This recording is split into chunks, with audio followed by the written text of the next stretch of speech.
Hi guys, welcome to Tuesdays Live, and as y'all know, it's my very favorite day of the week because I get to spend it with you. And what a weekend I had. First of all, we gotta really go for Missouri before I get into this. So, because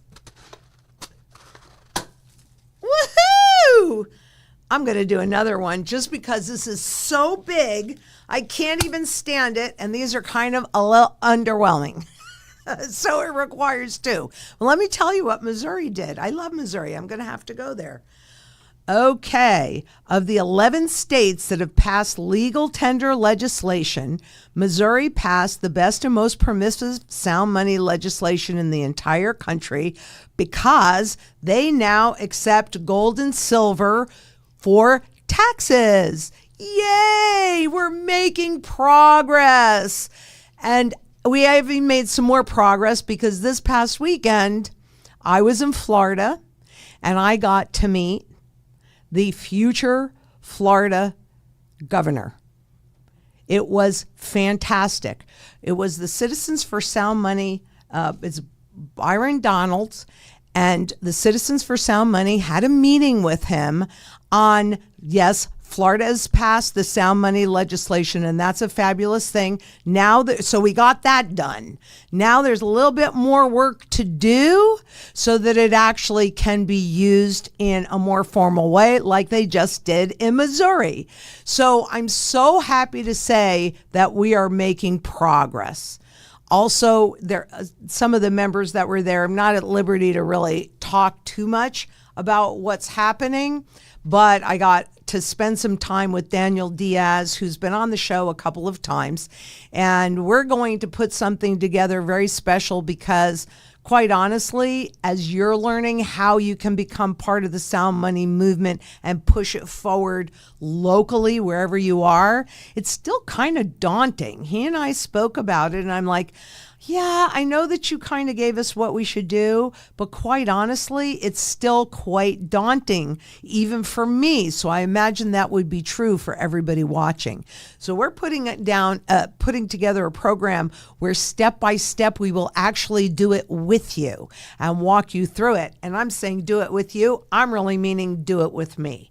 Because as you guys may or may not know, actually, I always love it when new people come on board because they have the freshest and cleanest eyes of anyone into, what's going on in this industry or what I'm saying and what gets understood and not. I think one of the reasons why I've gotten better at it, though it's a work in progress for sure, is because of the new people that come in. And so I pointed out to Daniel that that's me in politics because we all know I don't like to get political. I like to stay economic, but I can't just stay economic. It doesn't mean that I'm picking a party one over the other because they're all the same. So to me, that doesn't matter. But what does matter is getting sound money legislation in every single state and the federal government. So it's kind of like a bottom-up approach, so local and with the public, and a top-down approach. And that was the whole point of the meeting that we just went through, because he certainly has the president's ear. And I do think, as you know, you've seen me say this many times, that he's our best shot at getting sound money back in the system again. And that is my huge personal goal. So I got to figure out how to do it and come along for the visit, for the ride, and do it with me. Let's do this together because we can. One person can't do anything, but together we can do anything and everything. So just a quick little update, and now I will just dive right into the questions. And Joelle asks, can you tell me why Catherine Austin Fitts says not to put money into numismatic coins? I heard her say this during an interview. Thank you. Well, thank you for the question, Joelle. And I believe that the reason why she says that is because she simply does not understand that. I would also say another reason why she might be saying that, and I don't know. Maybe we'll see if she and I can have that conversation. But I think she's floating on hopium that there will not be an overt confiscation. And hopium is not a very good way, in my opinion, of making financial decisions, particularly when we're at the end of the currency's life cycle. And you have to understand, I mean, I talk to a lot of very brilliant and bright people, and I would put Catherine Austin Fitts in that arena. I think she's an insider. I think she's got a lot of good insight, but I'm the only one that I know of. It doesn't mean that there aren't others that know a whole lot more than I do about these markets and about collectible coins, etc. But I don't know anybody else that's actually studied currency life cycles since 1987, and that is my focus. And in this country, gold has been confiscated overtly 3 times. You think they won't do it again? Honestly, that's hopium. The other piece that I don't think that most people realize, in fact, I would say probably very few really understand it and realize, is that intrinsic versus fundamental value piece. You know, you want to know, I don't care what you're doing, whether it's cryptos or whether it's real estate or whether it's stocks or whether it's bonds or whether it's collectible gold or it's bullion gold or silver, etc. If you don't know how to determine the fundamental value of an asset, then please tell me how you can know that it's undervalued, fairly valued, or overvalued. Therefore, do I want to buy it? Do I want to hold it? Do I want to liquidate it? I'm not sure that. Have you heard her talk about that? I can't say that I listen to everything that she says or even have really watched her recently. But does she talk about fundamental value or just intrinsic value? So she can have her opinion, but personally, my opinion is based on the data, which, did you organize that? Okay, so here's the next question, which I love. I love this question. And that question is, how do you know that Wall Street insiders like hedge funds heads were buying rare pre-33 coins for themselves and their top clients during financial crisis, especially the savings and loan crisis in 1989, where the PCGS 3000 peaked, instead of keeping all their wealth in derivatives? What evidence or research supports that? I'm going to have to break all of these pieces down, and if we can afterwards maybe post some links if it's applicable. Okay. So one of the things, it goes back to 1989 during the savings and loan crisis. And let me just get there. Oh, you know what? I took pictures of it because I knew I would never be able to find it again easily. Okay, so this is a New York Times article from 1989. You know, they have that Wayback program. You can go in and read this article for yourself. It is dated 9/17/1989, and it is the New York Times. The headline is, "What's New in the Coin Trade? A Rush of Investors Cause Hobbyists to Flee." So that was really when the market started to shift. Let's see. Oop, wait a minute. Okay. The healthy returns, the pervasiveness of standardized grading, and the computerized trading exchange have also made coins attractive to big league investors. Last year, Merrill Lynch, Pierce, Fenner & Smith, Inc. set up its $25 million Athena fund to invest in ancient Greek and Roman coins. And this year has witnessed the first funds for rare United States coins. In April, Numismatic Partners I, a limited partnership in Hollywood, Florida, began raising money for a $5 million fund. At about the same time, Kidder Peabody Inc. began marketing its 40 million American Rare Coin Fund. Shearson Lehman Hutton Inc.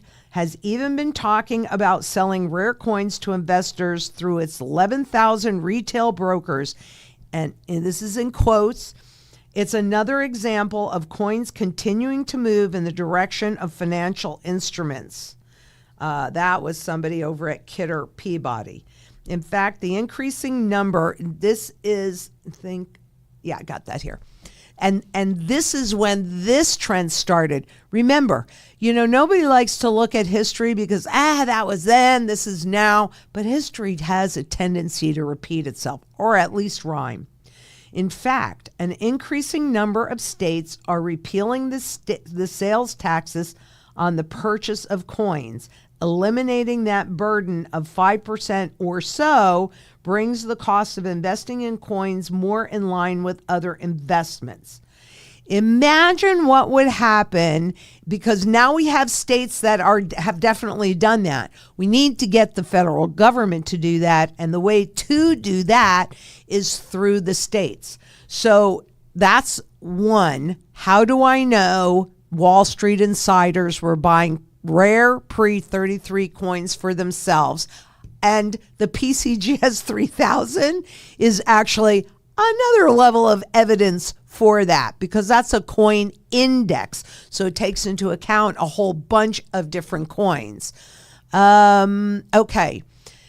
Instead of keeping all their wealth in derivatives, well, the derivative market was not a speculative bet. Back then in 89, the derivative market was a hedged bet. So say I'm a farmer and I grow a crop and it's January and my crop isn't going to be ready to go to market until September. I have no idea whether or not I'm going to have a flood or locust or whatever. I cannot sit here and tell you for sure that I'm going to be able to sell my crop at appropriate prices, at a gain instead of a loss. So derivatives, futures contracts were based upon a future event. I'll never forget it. I was in Chicago. That's where Shearson sent me to my broker training. And we were right across from the SIBO. So it was really quite an interesting time for me. Learned so much. But they brought in a tutor because I had to get my license to be able to trade derivatives, to be able to trade futures. And what I remember the most is they told us, and everybody was stamping their foot. I've told this story before. But if you're going to buy in the future, buy futures. If you're going to sell in the future, sell futures. So it made it easy to remember. So just understand, no, they wouldn't have put their wealth inside of derivatives, because at that point in time, there are a few things. Derivatives were not a trade. Look at the period of time that we're talking about. 1971, President Nixon handed over to the Federal Reserve the ability to fully create that inflation. That was early in the game. The kickoff kind of started in the early 80s. And some of you that are old enough, do you remember Dallas? Do you remember the big shoulders? Because I just saw that in fashion again, which could be an indication because it's a repetition. But it was big hair, big fashion, big everything. It was the greedy 80s. Gordon Gekko, greed is good. Well, that was the whole kickoff to being under a pure fiat money system. And quite honestly, there's lots of evidence that support that. If that's not enough, you let me know. But I'd say the New York Times article, which anybody can access, I gave you the dates and the header. Go on in and take a look for yourself. I mean, I had it on my phone here so that I could read some key pieces, because I kind of glanced up and saw that question before we sat down. So that's why we were just a little bit late actually opening up the discussion today, because I wanted to find that article, and it took me a minute.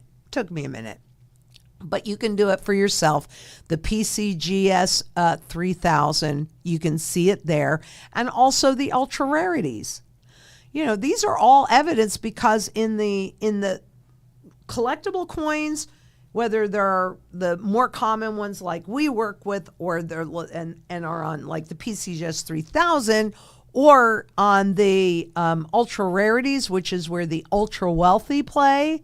Those are just a pure supply and demand market. So if you're looking at them and you saw where that peak was in 89, because I got to tell you, I think that we're going to go way, way, way past that peak. What I don't know is how many of these coins they're still sitting on. I don't know if I can find that out, but we can give it a shot. So if you want more, let me know, but there's your evidence. And George asks, can copper be considered tertiary monetary metal to buy basic everyday stuff? It was used as monetary metal several decades ago. Well, maybe it's just more of an industrial metal, but I don't think it's horrendous to accumulate copper because copper is used so much.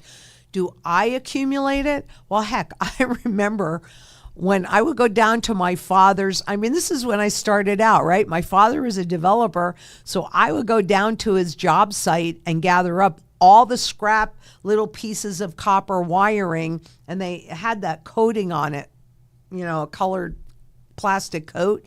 And so at night, when I was watching TV with my family, I just whittle off that plastic, go to my uncle Ali, who was a junk dealer, so he bought scrap copper from me, and then I would take that fiat money and go to Uncle Al and buy antiques and buy those things, right? So that was my training ground. No, I don't.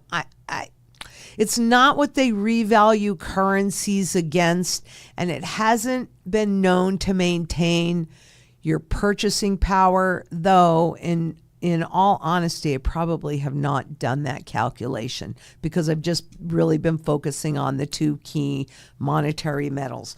But I can do that. Let me see copper purchasing power over time. And I will also say that unless something comes up that I don't know about at this time, I don't have to go any place until the end of August. So now I will have time. Well, not a whole lot because my schedule's pretty busy anyway. But those things that we've talked about, I should be able to get them done. Started anyway. So it's possible. I mean, I don't think it's a problem with pennies. It's prior to 1982. That's what you're looking for. Prior to the 1982. And Deb Warner asks, Lynette, can you tell me about the bill in the House currently regarding the Bitcoin digital currency? Is this to usher in the digital currency? It's supposed to be signed sometime in August, right behind the digital legislation in the House, is what I believe to be the logistics to roll out Bitcoin. Will the CBDC being in charge of this? Lynette, is the manipulation of gold spot price because the government is still buying gold and wants to purposely keep spot price down? Okay, let me unpack this, right? So can you tell me about the bill? All right, look, here's the bottom line.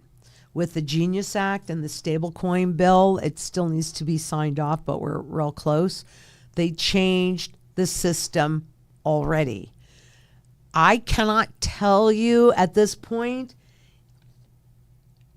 Wall Street has certainly adopted Bitcoin, and President Trump has certainly adopted AI and cryptocurrencies, and he is a disruptor. So, which is why I keep saying he's our best shot of doing this, of getting sound money back in the system again. But part of the way that they disrupt and move us into a new system is with crisis, and they don't want you to pull your money out. So I'll look at that bill. I haven't really, I've looked more at the stablecoin bill, But I'll look at I just have not had a chance because I've been traveling so much.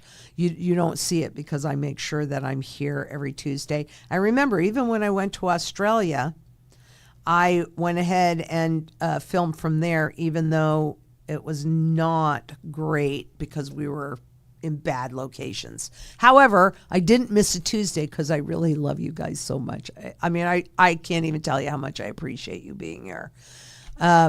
So the digital legislation is about legalizing the digital economy and shifting us into a full surveillance economy where, dare I say it, and I'm going to dig some more to make sure this isn't actually true, though I fear that it is because they've been talking about it, they being the central banks. I mean, look, we're already in the digital age with the digital currency. The transition has already been done. We don't know about it yet because what's going to usher in the final is going to be a major, major, major crisis. And that will create a massive deflation.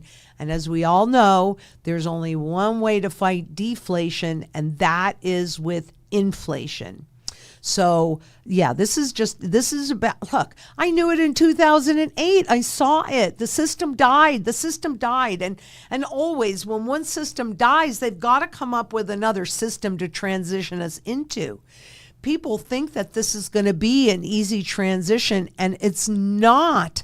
So if you help everybody, the world, and believe me, when I say these things and I hear them out loud, that I'm trying to change the global monetary system, I think that sounds crazy. I mean, I really do, except that somebody's got to do it. And that's one of the things that was so powerful about last weekend was the fact of how many people were sitting around that table all rowing in the same direction to get sound money back in our system again. You don't feel so alone. That's why doing events, et cetera, are so important. And we will. We're not in our permanent offices just yet still, but we're close. We keep getting closer and closer. I mean, and I do think that, and I could be wrong. I could be wrong about this. I'm not wrong about being the end of the currency's life cycle. I know I'm not. I see it. I show you all the time. And there's more and more and even more evidence that pushes that much further. But, can I absolutely guarantee you that a U.S. CBDC will or will not come out? I can't guarantee that. However, I do think a lot of that is because of all the pushback that they've gone from the public, the stable coins, and the new legislation. All of this legislation, all of these rule changes are about putting the surveillance currency in place and getting you to adopt them. I think that all of them are probably going to go up and up and up, numerically speaking, because the administration wants it. And so that visibility, and now they're laying down the laws, but the laws, the guys that create this stuff have massive input into what that legislation, what those laws look like. Are you reading it? Can you read the code? Are you the right kind of engineer that can go into whatever it is that they're going to put out there? And it's open source. I mean, this is the argument that I hear all the, but it's open source, and there are all these people that are running with it. If I can't understand it, I'm thinking I can be taken advantage of. So I'm not saying we can stop it, because we can't. And I'm really working very, very hard at helping you through this transition and putting you in a position where you can take advantage of the opportunities that present. Because I don't see, everything gets a whole lot cheaper when they go ahead and they have to revalue the currency. Everything does, including gold. But gold typically stays up there for a 9-month window. Look, they're pushing us in this direction. It's going to happen. I kind of view my job as figuring out the best way to help you walk through this and take advantage of the opportunities. But this is really about safety. It really is. That's what gold is. Gold is your insurance policy, your wealth protection policy. And I'll repeat it again. When one system dies, that happened in 2008, another system is born. And what gold and silver do is they hold your purchasing power intact through that transition. If it is an easy transition, it'll be the first one in history. Do I think it's going to be an easy transition? No, I do not. We've got debt at nosebleed levels, and that's how money's created in this system. So what does that mean? That means they have to burn off all that debt. Well, how do they do that? Can't the cryptocurrencies do it? Can't they just sell, which they've talked about, sell all the gold they're holding? I don't know. It got awful quiet about Fort Knox. It will be done with a gold revaluation because 100% of the time, that's how it's ultimately done. But they're going to do all sorts of things in the meantime because they want to keep you in the system. Don't be fooled. This is not in your best interest. How much input have you had in the laws surrounding all of this cryptography and these cryptocurrencies and all of that? You've had no input. I say let's take back our power. Get involved in the sound money movement and have some input. And put in gold as sound money, redeemable. Redeemable. You got to be able to take it out. Asset-backed securities must be redeemable, all of them, every single one, or stay away, because you can't determine whether they're giving you truth or they're giving you lies. And remember, when a well-packaged web of lies has been sold gradually to the masses over time, the truth will seem outrageous, and the speaker a raving lunatic. But it doesn't change the truth. It just hides the reality. I'm trying to help you not to see what is actually happening in reality. So I'd also, on that last one, is the manipulation of gold spot because the government is still buying gold and wants to purposely keep spot down. I don't think they give a crap about the prices. The reason why they manipulate the spot price down of both gold and silver is simply this, because a rising spot gold price is an indication of a failing currency and a looming crisis. And once you fully take that to heart, you make way different choices. Way different choices. Okie doke. And Ava Sintra, hi Lynette, my boyfriend and I listen to every week. Oh, thank you. And we have 2 questions. Number 1, what will happen to the price of gold if gold is tokenized? Okay, so StreamX BioSig wants to buy gold, tokenize it, and sell to younger generations. Well, once it's tokenized in terms of this stuff, then you will see more people in it, and that should push the price in terms of this stuff up. But that's not the reason to buy gold or silver, because in terms of fiat, it's going up. You buy gold and silver because it protects your purchasing power as a proven entity. Right? Been doing it for 5,000, 6,000 years, protecting your purchasing power. This since 2009. And these other 2, Tether and XRP, not even that long because Bitcoin came out first. So that's where we're going. But yeah, the tokenization, I can tell you, as long as it's an option, I'm not going to tokenize my gold because I don't want to sell it around the world. But easier access, you should see the price go up. The reason why you hear my hesitancy in should is because the central bankers have been loading up on gold forever, and so has the public, and that has not really had the kind of impact on the visible price of gold that you and I would expect to see. Because on the one hand, they can also create a whole bunch more gold that does not nor ever will exist. And once it's tokenized, I'm not sure. I mean, you can't convert the tokens into the underlying assets, so it's just more fiat.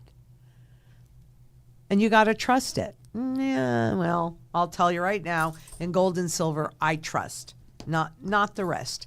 Let's go through this. We'll see where the dust settles. And number 2, the precious metals derivatives spiked in 2022.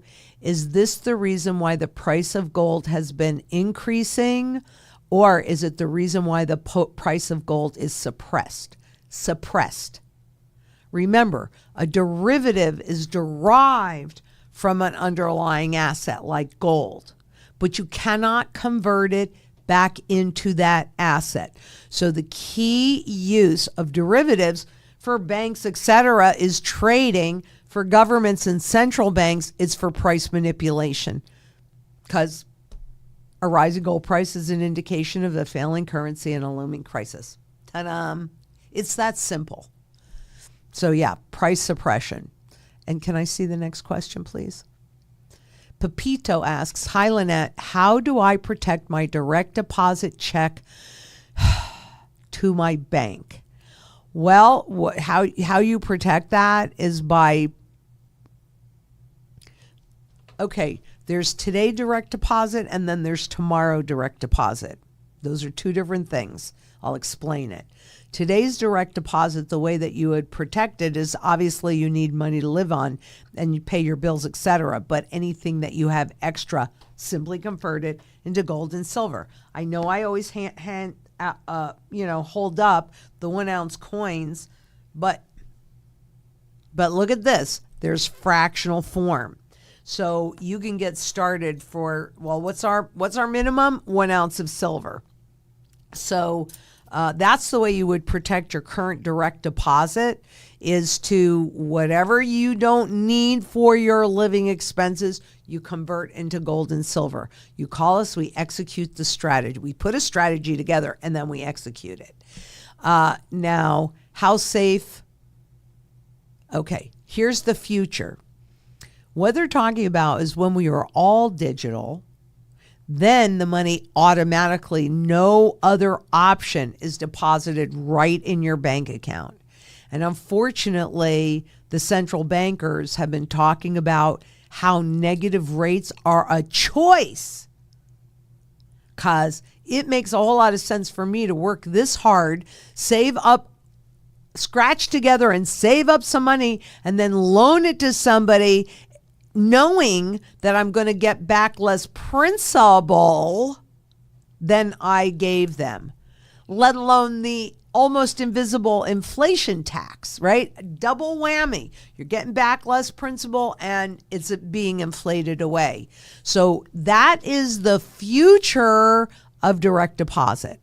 And how can you protect that? You can already have the gold and silver in place. That's why they want us on a full surveillance economy, because then you lose all of your choices and they get all of your choices to manage and manipulate. And Michael Palmer asks, how safe are bank safety deposit boxes? They're safe deposit boxes if the bank closes for a reset. They're not safe at all. I do not hold my gold and silver and important papers and my extra level of cash in a bank. I have a private vault because I'm so visible, but you can have it at home or you have to make sure that your security is really pretty powerful. But bank safe deposit boxes are not safe, because if there is a bank closure, or even if there isn't a bank closure, and they have any level of suspicion or decide that they want to see what they have in your bank's deposit box, they can go in and they can do it.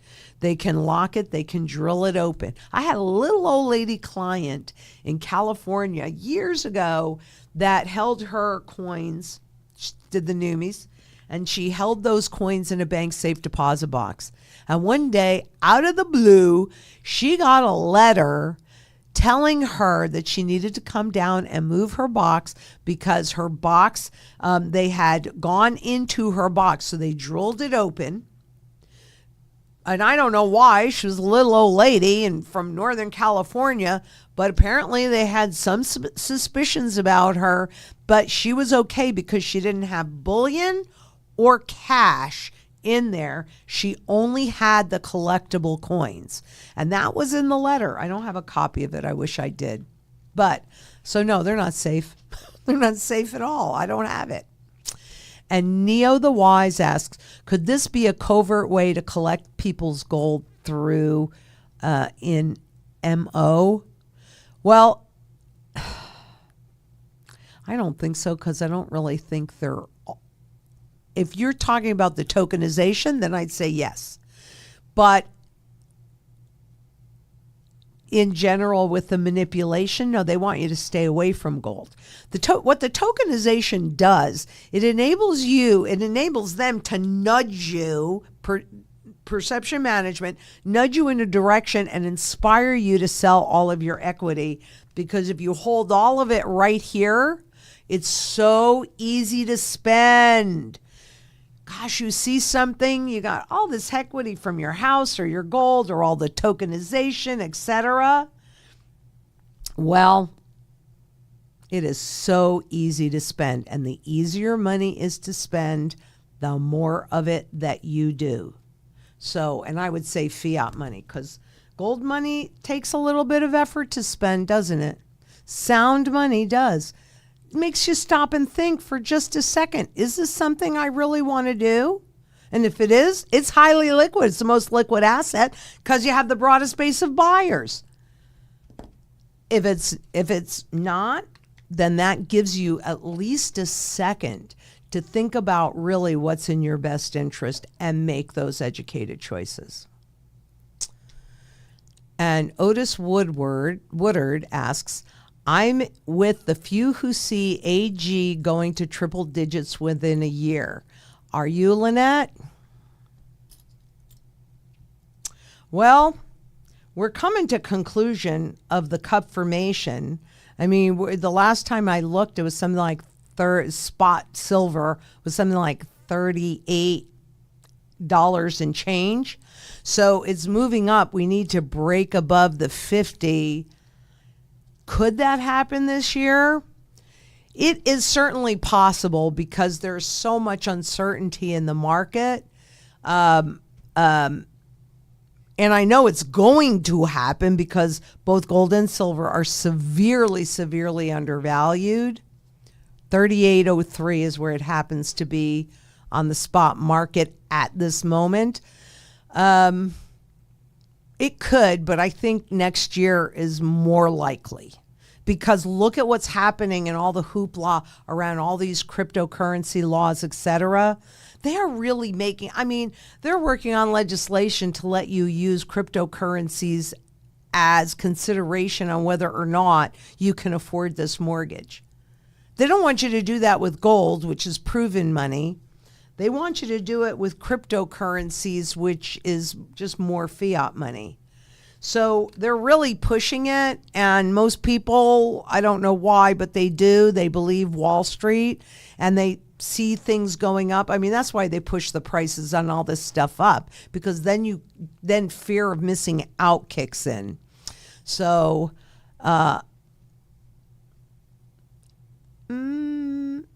it's possible, but I think, Otis, that next year is more probable because what all of this crypto hype does is it tamps down the desire to hold gold. And imagine, this came out, cryptocurrencies, Bitcoin. This came out in January of 2009. Quantitative easing came out in March. How much more wealth would be flowing into gold if it were not for Bitcoin. Right? It's about keeping you away from gold and setting up the new system in their benefit. And Michael Palmer, this is awesome. Shout out to Riley for helping me with my purchase. Shout out, Riley. Good job. We have a happy client. That's what we always want, a happy community member. Thank you so much for becoming part of this community. And let's get this sound money installed. That's benefiting everybody, everywhere. And Stephen Brewster asks, who do countries owe? This is a good question. Who do countries owe all the huge debts to? Can't they say to the banks, if it is them, to do a deal and chop down the interest on the debt for sake of the global economy? That is far-fetched, I know. Yeah, because banks really aren't about saving the economy. Banks are about interest, inflation, and to distribute central bank policy to you so that you don't know it's their policies. But who do countries owe all the huge debt to? A number of areas. They owe it to a lot of different countries and their governments and central banks. They owe it to actually the thing that's been shifting. And do you guys remember the 10-year Treasury VIX chart that I've pulled up a whole bunch of times? The huge debt, what they're doing with this stablecoin bill is they're trying to create a market for dollars and debt, because the traditional markets and the deregulation on banking is really full force. So because it used to be banks that were buying and holding this treasury debt until 2008, they went away and then they had to transfer, and so did the countries, right? They stopped buying as much. And so it transferred from long-term safer hands to short-term trading hands. And on that VIX chart, you can see it. It's just extraordinarily clear when that transition to shorter term thinking and trading began. And that was 2013, right? So, which means that it's not just banks that hold the debt. It's not just other foreign countries that hold the debt. And what if we did chop down those interest rates for those entities that were already holding the debt? Oh my God, the U.S. is the world reserve currency, and certainly an advanced economy. Third world countries do that. Advanced economies do not do that. The way they deal with it,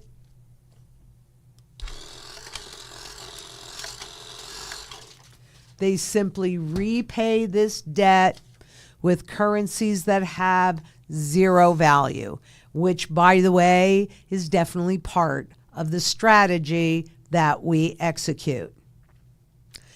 And yeah, it is far-fetched, but it's a really nice thought. And I mean, I even have some of those from time to time, but I'm also a realist, and I know this transition is not going to be smooth and easy. They just want you to think, all right, now we got stable coin. Okay, rock and roll, hoochie coo. And we've handed over even more, because banks are corporations for sure.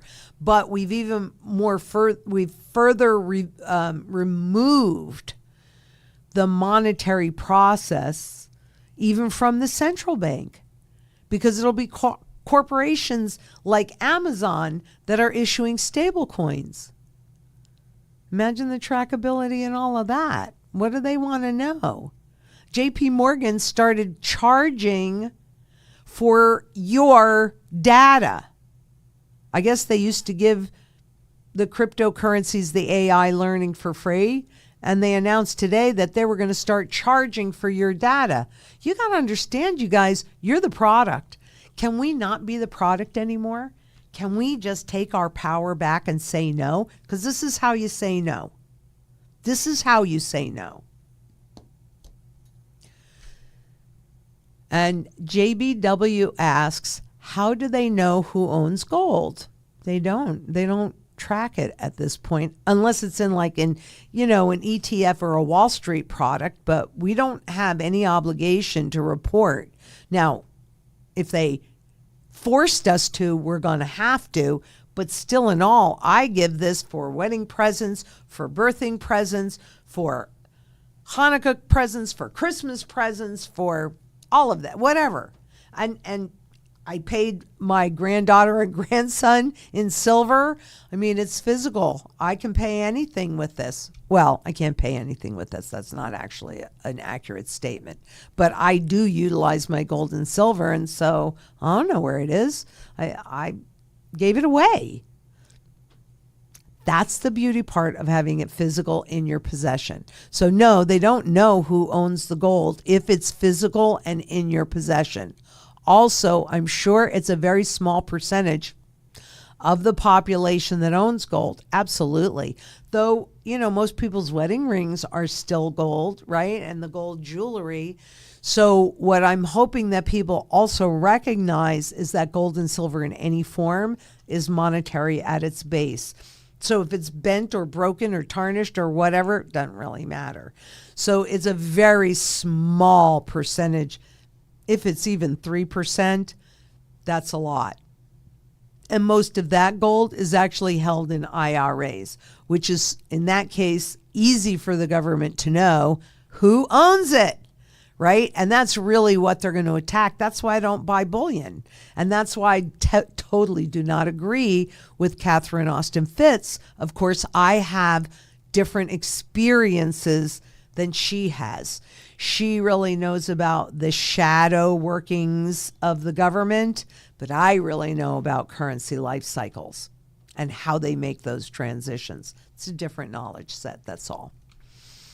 And James asks, hi, Lynette. It seems like mainstream media is covering more and more of the dollar collapse. How do you think this will affect consumer confidence? I think it will tank it, and it will break that bottom support level that we're sitting on, or sitting close to, I should say, is more accurate. When we break below that support level in confidence, it's game over. I'm telling you right now, it is game over. So maintaining consumer confidence is really, really critical, but prices keep going up. Now, I haven't looked into it further, but remember last week we talked about Amazon Prime days and how in the first few hours it was down 14%. I haven't fully read the article, but the next number that I saw, so this could be all different because it was still fairly early into it. I think it was the next day or the day after, and this year they were doing 4 days. It was down something like 41%. So that could certainly be different right now because I haven't really tracked it. I'll go in and read the articles now that I'll have kind of a minute to breathe. Okay. All right. Day sales. What's the date on that? Okay. So Amazon disputes claim of plunging Prime day sales after reported 41% drop. That is about consumer confidence. Okay.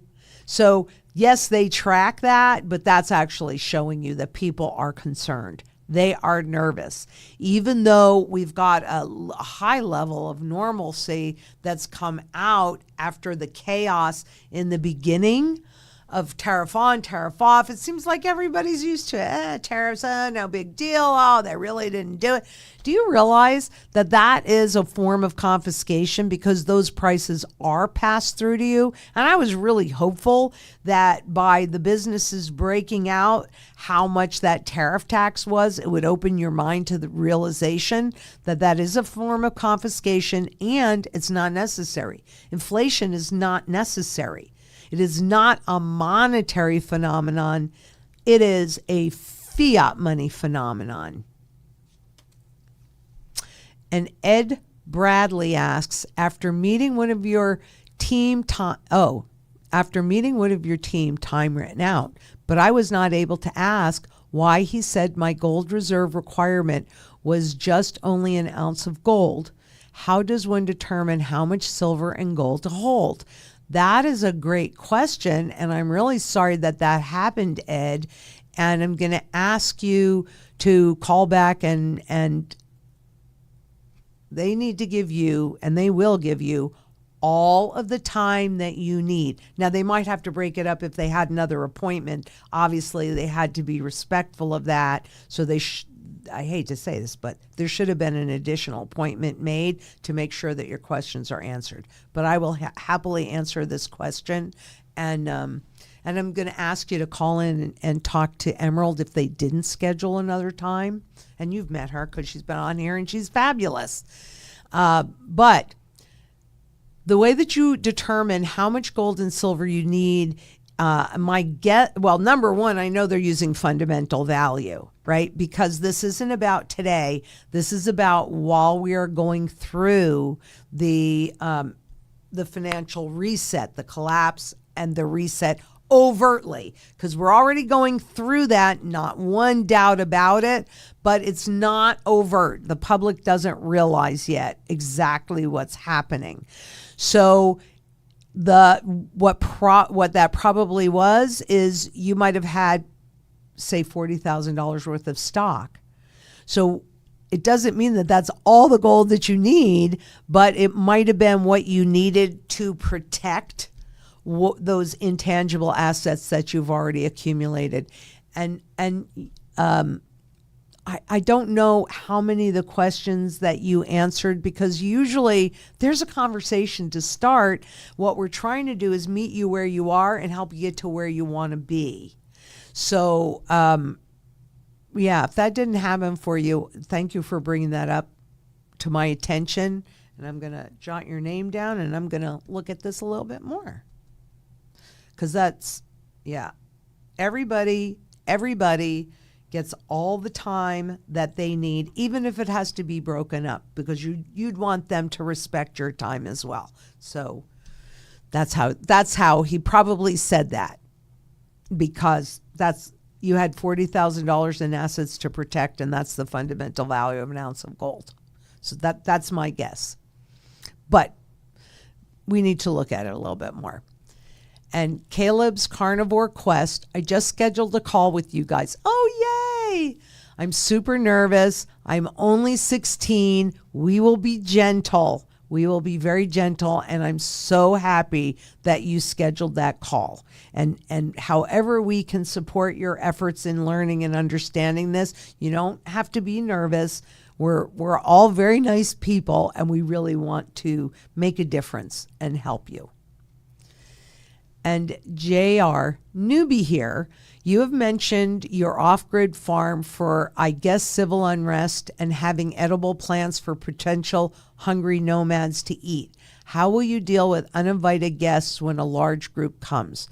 Great question, JR. My bug out location is so remote that if anybody actually makes it up there, they must have some mad skill sets.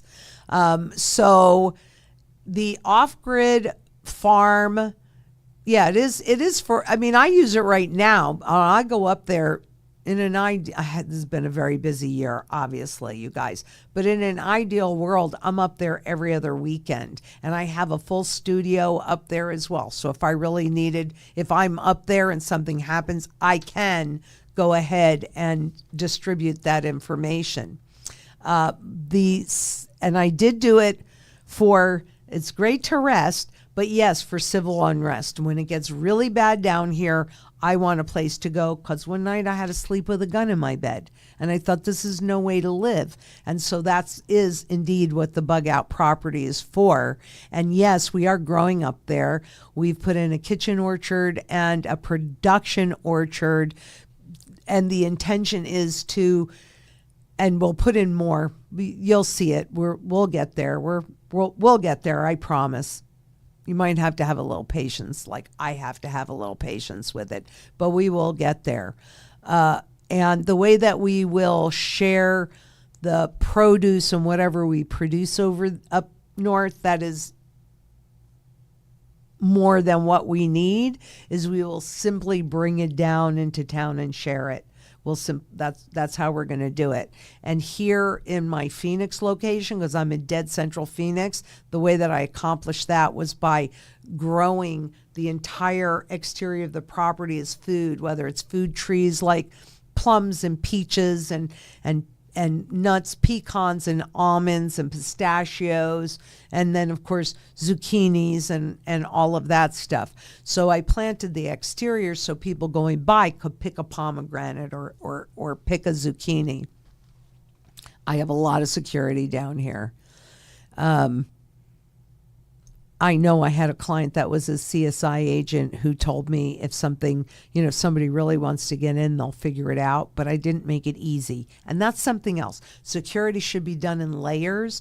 And even in my bug out location, it's part of the reason why I chose what I chose was because there's layers of security. Going back to what I said at first, if anybody makes it up there, they have some mad skill sets, and as long as they aren't evil, those skill sets would probably come in pretty handy, and I'm more than likely to invite them to join us versus try and hurt them or anything like that. That's not really what I want to do. So uninvited guests, they can eat all the food they want from the exterior of my property. I'm not making getting to the interior easy at all, and I can always replant if I need to. So ML asks, historically, single nations have gone through hyperinflation with minimal impacts on the other countries of the world. How will it be different with the world's reserve currency, the dollar? Okay, number one, ML, you are right. It's usually one country or another, and how about that they are evolving countries or third world countries, and that's why they haven't had as large an impact or as large a visible impact on the rest of the world. This time, because the dollar is the world reserve currency, and countries have been de-dollarizing for quite some time now. This is not something that just started or will happen, but 2008 was when that trend started, and then when we used the dollar and the global payment system, the SWIFT system, as a tool, a weapon against Russia, the rest of the world went, uh-oh. And so that really sped up the de-dollarization quite a bit. All the gold purchased from the central banks are also a form of de-dollarization.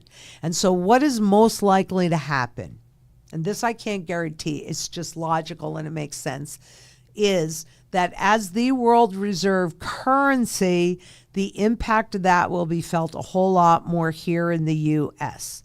And what they're most likely to do is the International Monetary Fund, so the IMF, has a substitution account that they created back in '69, and it's tested and it's functioning and whatever tweaks they did.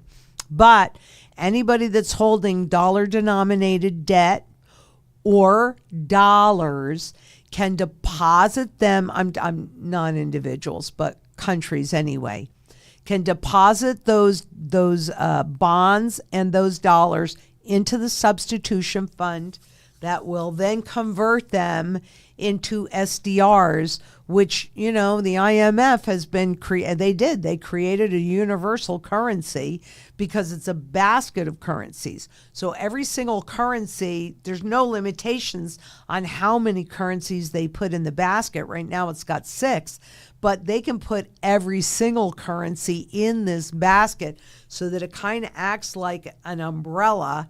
And the global central banks as well as the global corporations would be using that, but then it's easy to translate into the local currency. And in theory, the IMF, the International Monetary Fund, would be able to control the speed at which at least those dollars that were in their possession and that debt that was in their possession comes back into the U.S. So in theory, they'll be able to control the rate of inflation that we see here. I don't think that's what's going to work in practicality. I think that is just a theory, and I think it is bogus. This will be, can't guarantee it, but I'll give you 99.7% certain that this will absolutely be a globally synchronized attempt by the global central banks. And so what that means is that when it's ready to do the conversion, they all do those overnight resets at the same time. And remember, every single government has a gold revaluation account. Every single government has that gold revaluation account. So I do believe that it will be much harder here. We're going to experience a greater shift in standard of living here, because most people, as hard as they might have it, you got to travel to see how the world really, most of the world really lives. If all you do is travel and then stay in the touristy places, you don't see that poverty. You don't see that pain, but we need to. We need to all come together to protect everybody, not one group or another group, or even just ourselves. We have an obligation, really, to the world. So I think that we'll feel a lot more inflation. It's going to be much, much, much more painful. We will experience, most likely, globally on average, as we go through these transitions, you're looking at 80% of the population that ends up in abject poverty. But I think it'll be worse than that here. I think it'll be closer to what we're seeing in Zimbabwe or Venezuela, and those numbers are 90%. Yeah, that's what I think. And Stephen Brewster, when are you visiting the UK, Lynette? Actually, my daughter is there right now. She happens to be in London with my granddaughter you haven't seen that video yet, but she's with my granddaughter. We don't have anything on the calendar, but we sure do have a lot of people that we're talking to. So I can't answer that question because I don't know when that is, but it definitely will happen. It definitely will happen. I just don't know when. When I'm invited to do an event, that's kind of what dictates where I go. So if you know anybody that does events in England anywhere, or anywhere in the UK, really, Scotland, Ireland, Wales, let them know. Ask me, because I'll say, unless there's a conflict, I will say yes. I have a tendency to do that a lot. And Nikki Patel asks, hi, Lynette, do you have any comments on Cantor Fitzgerald Gold Protected Bitcoin Fund? I'm not a Bitcoin advocate. I'm all for physical gold. No, I don't actually, but can you copy that for me? And I'll take a look at it, and I'll take a look at the prospectus. My guess is that the gold is not redeemable, so but I'll look and I'll let you know. We have more questions? Yes. Ed Bradley asks, when you say buy the dip on gold, what is the time frame? Like 1 day, 4 hours? I actually never say buy the dip on gold. I say keep buying, period. Because honestly, if you had integrated that the true value of an ounce of gold today is $40,000 and you can buy it for $3,500, I mean, why wouldn't you? What are you waiting for? It's a dip already. It really is. And so just keep buying. So 1 day, 4 hours, no, just keep stacking. Just keep buying. But call us so that whatever it is that you're buying supports what you're trying to accomplish, because that's really what the strategy does. That's why we have to have that conversation, which is what shocked me about Ed's earlier conversation. So I'm going to look at that, because that doesn't sound like somebody in our organization. Honestly, I can't imagine who would have cut your meeting short. Because when they book appointments, like if you go on to our link and you set an appointment, I know that they give you a decent amount of time. And then, of course, you can have another conversation after that. So, Cool Brother G asks, what happens to rents during hyperinflation? Well, we kind of got a little snicker snack of that during the pandemic when they froze the rates, right? The rent rates, or people didn't have to pay the rent. So for the public that's staying in a place rent free, I mean, you're still not in a very good position, but your rent will likely be capped. For the owner of the building or the house or that piece of real estate, their taxes can go up, their insurance can go up, the cost of maintenance can go up. Everything goes up, plus they lose that income or that income is limited. So that, my friends, is what happens to renters and rents during hyperinflation. And depending upon which side of that coin you're on, if you're a renter or if you're an owner that's depending upon that income, the strategy addresses both sides. And especially if you're an owner, yeah, that's really important that you talk to us. Real important. And Jorma Krenning says, hi, I watched a lot of videos and I do understand the need of being your own central bank. How do you see your approach to Europe? Because I see this a lot from a U.S. point of view.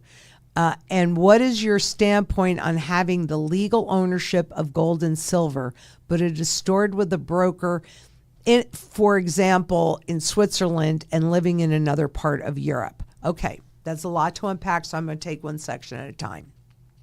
First of all, thank you for watching the videos and understanding the need for being your own central bank. And I will tell you, when I travel around, this is the kind of question that I get asked a lot. So I have actually put a considerable amount of thought into it.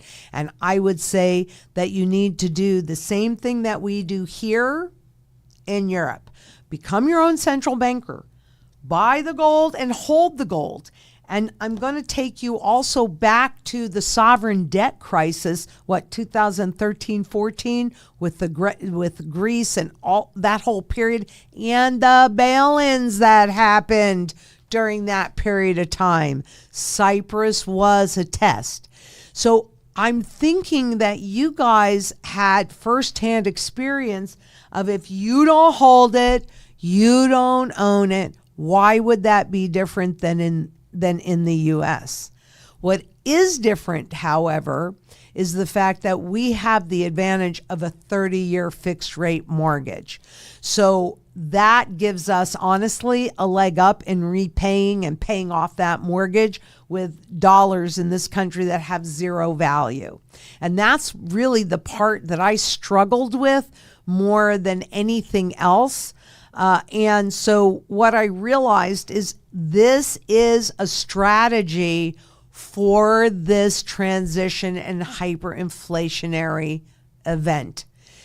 When you're locking in your mortgage rates, because in Europe and most of the rest of the world, those mortgage rates, everything turns over every 2 to 10. I haven't seen anything more than 10, I don't think, years, right? So that, to me, 2 years, 5 years, that's very short term. And anything can happen during that period of time, especially with how easy it is to manipulate the visible prices of everything, not just gold and silver. But the whole strategy that we execute works no matter where you are in the world. Though you do have an additional layer to make sure that you are protected in a shorter time period, and the strategy can also help with that. But it's actually for that big overnight reset. And in Europe and in other parts of the world, you're going to have to be dealing with the real estate problems prior to that, right? Because of how often your mortgages and the rates reset. So you want to stay in as little debt as possible And that's for sure. And everybody wants as little variable rate debt as possible because those interest rates are outrageous now. They're going to get a whole lot worse. But I would say overall, you're executing exactly the same strategy that I'm executing. Become your own central bank. And I mean, I have my very good friend and somebody that I really admire so much, Egon von Greyers, and he has the largest physical gold and metals vault in Europe, in Switzerland. And I'm looking forward to visiting him in real life at some point as well. That almost happened this year, but it didn't. Maybe next year. Maybe next year for England too. I don't know. I'm starting to get booked out for that though. And he does have a private vault, and everything in his vault is segregated. So I would actually, because I know him so well, I know what he's doing to future-proof his company. It is indeed a private vault. I would feel comfortable with Egon. I'm not sure about anybody else, honestly, but I would feel comfortable with Egon. And ML asks, I need the rest of the question. Can there still be public confidence in the dollar even after it technically goes to zero? Yep. That's who knows that it's not already at zero, to be perfectly honest with you. But it is that public trust that people cannot imagine that the dollar could go away. But it did. I mean, this is a dollar, right? I mean, this was $10 gold certificate. This is not the same as this, right? This is pure. This is true sound money. Above all central banks, above all governments. So, you know, if people had confidence in this, then they didn't need to hold that. Well, and then they gained confidence in, I don't even know where it is. Here it is. And then they gain confidence in that, right? So I know this is a 10 and that's a 20. Just kind of pretend they're both 20s. But they held allowed the gold certificate along with the Federal Reserve note. This was convertible. This was not. At the same time. So they generate that confidence. That's what they're doing right now in the cryptocurrencies. And the way that they do that is simply by allowing people to perceive that they've got all of these gains and they don't want to miss out on these gains. But the real trend is in the purchasing power. It's not in the stock markets going up. It's not even in the gold markets going up, right? It's not in any of the markets going up. It's the dollar going down. That is, and any fiat money. So not just dollars, euros, yen, yuan, take your pick. That's the real trend. It does not matter 10 trillion of these things. It does not matter how many of these things I have. It matters what I can convert it into. So that's why that's the real trend. And it's going to zero like over 4,800 currencies have done before it, simply because it costs nothing to create. And it holds no energy, all sorts of things. And so, yes, there can still be public confidence, but here's the other part of that. When inflation, like we just got a readout from Canada, oh my goodness, inflation is stickier than they thought. I mean, here in the US, wow, look at inflation is so tame. Let me tell you, are your prices going down? Are they? Okay, let's talk about eggs for a second. Those prices zoomed up and then they pulled back. Are they where they were in 1970? 3 cents or 30 cents a dozen? No. So it rushes up. If it pulls back a little bit, then people think they have hope that this time, okay, so it's gotten better. We're back to normal. There is nothing normal in any of these markets, and there has not been since 2008. Nothing, nothing, nothing. So Tammy Moore asks, do you think the digital currency shift will happen instantaneously, country by country or worldwide? And will the gold and silver reevaluation happen worldwide or country by country instantaneously? I think that the digital currency shift is happening country by country. It just happened in the U.S. It's happened in other countries as well. When you know it, I think it will be simultaneously.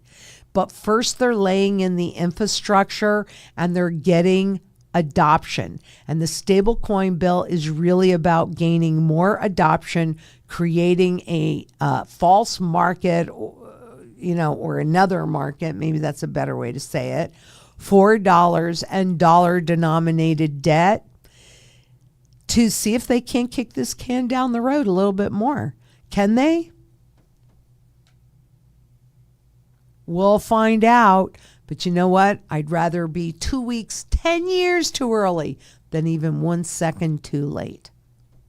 And so, the revaluation, it could be country to country, but I don't think so. I mean, because that is happening in a bunch of countries right now. But that's also why, remember Turkey? I did this recently, where it was a full circle moment. And Turkish people had sold their cars and their houses to buy gold, and now they're selling their gold to buy houses and cars. And while all of that sounds great, if you go back and watch the video, I said it's not time yet. I just wanted to take this opportunity to show you a full circle moment. Why isn't time to do it in Turkey yet? Because we haven't had that global hyperinflationary reset. So I think those countries that are already in trouble, by the time the advanced economies, not just the U.S., but it would be in Great Britain and it would be in Europe and Switzerland. So by the time the advanced economies are in hyperinflation, that will simply make all those other countries worse off. But the ultimate reset is going to happen, I believe, my opinion, maybe I'm right, maybe I'm wrong, but I believe the final one will be a coordinated global reset. Kind of like what they did when they were going to the euro, right? So we just have to do this to justify all of this. I believe, I could be off a little bit, and it would vary country to country, but I'm pretty sure that on average, the governments promised the people that they had to do this devaluation to get in line. And actually, I don't have it on this. However, having said that, I think it's Bulgaria. I'm pretty sure it's Bulgaria. Maybe I'm wrong about that. But I'm pretty sure Bulgaria wants to join the European Union. And in order to do that, they have to create a whole bunch of more debt and inflation to get their currency in line. I mean, it's all garbage, honestly, but get it in line with the euro. And that was the same kind of garbage that they sold to the public. And then what happened, if it cost you 2 lira, Italian lira, to buy a loaf of bread, after they were using the euro, it was €2 to buy that same loaf of bread. The problem is that it took 4 lira to buy those €2. So it is Bulgaria. Bulgaria to adopt euro in 2026 amid inflation fears and public protests Despite nearly half of Bulgarians opposing the move and concerns over rising prices, EU ministers confirmed the country's historic switch from the lev to the euro to strengthen its European integration and geopolitical stance. What do we care about the public? They're just sheeple. Do you see why we have to take our power back? Do you see that? They can get away with this because we have absolutely zero. We don't have anything to hold their toes to the fire. Nothing. We have to get redeemable gold money back in the system. It doesn't have to be on a one-to-one basis. I don't care what basis it's on. Just having the ability to pull the gold out of the system enables your vote. So, yeah. And Ed Bradley asks, I saw a creator on YouTube. He said the U.S. Treasury and the Fed could issue gold certificates that would lower the debt but increase money supply, and there was a 10% chance of that. What do we do? The U.S. Treasury and the Fed could issue gold certificates, which became legal again. In what year was that? I'm pretty sure it was either 1964 or 1965. Those certificates were made illegal in 33, but they didn't get back. And obviously I don't have this data in front of me, so I could be off a bit, but I'll be reasonably close. There were 900 million gold certificates that were never turned in. And then I'm pretty sure it was either 64 or 65. It was one of those years. I know that absolutely. They magically made those gold certificates legal again. Now, wait a minute. They took the 1933 gold coins away from that family whose grandfather took them from the mint. That was illegal, but the certificates that were illegal to hold all that time magically became legal again. Who do you think held on to those certificates? The guys in the know. That's why they legalized it. So I'm sorry, I kind of went off on a tangent because, even silver certificates, gold certificates, these are not silver. These are not gold. They were simply a redeemable claim on gold and silver to sucker you into a false sense of security. If they issue the gold certificates, is there going to be redeemable gold in them? I don't know. But what do we do? This is what we do. This is what we do. Getting gold and silver redeemable back in the monetary system again. This is what we do. And you make sure that you have food surety in food, water, energy, security, barterability, wealth preservation, community, and shelter. That's what we do. We prepare to be as independent and self-sufficient inside of community as possible because there's power in numbers. We buy and hold physical gold and silver outside of the system. That's what we do. That's what we do. Become your own central banker.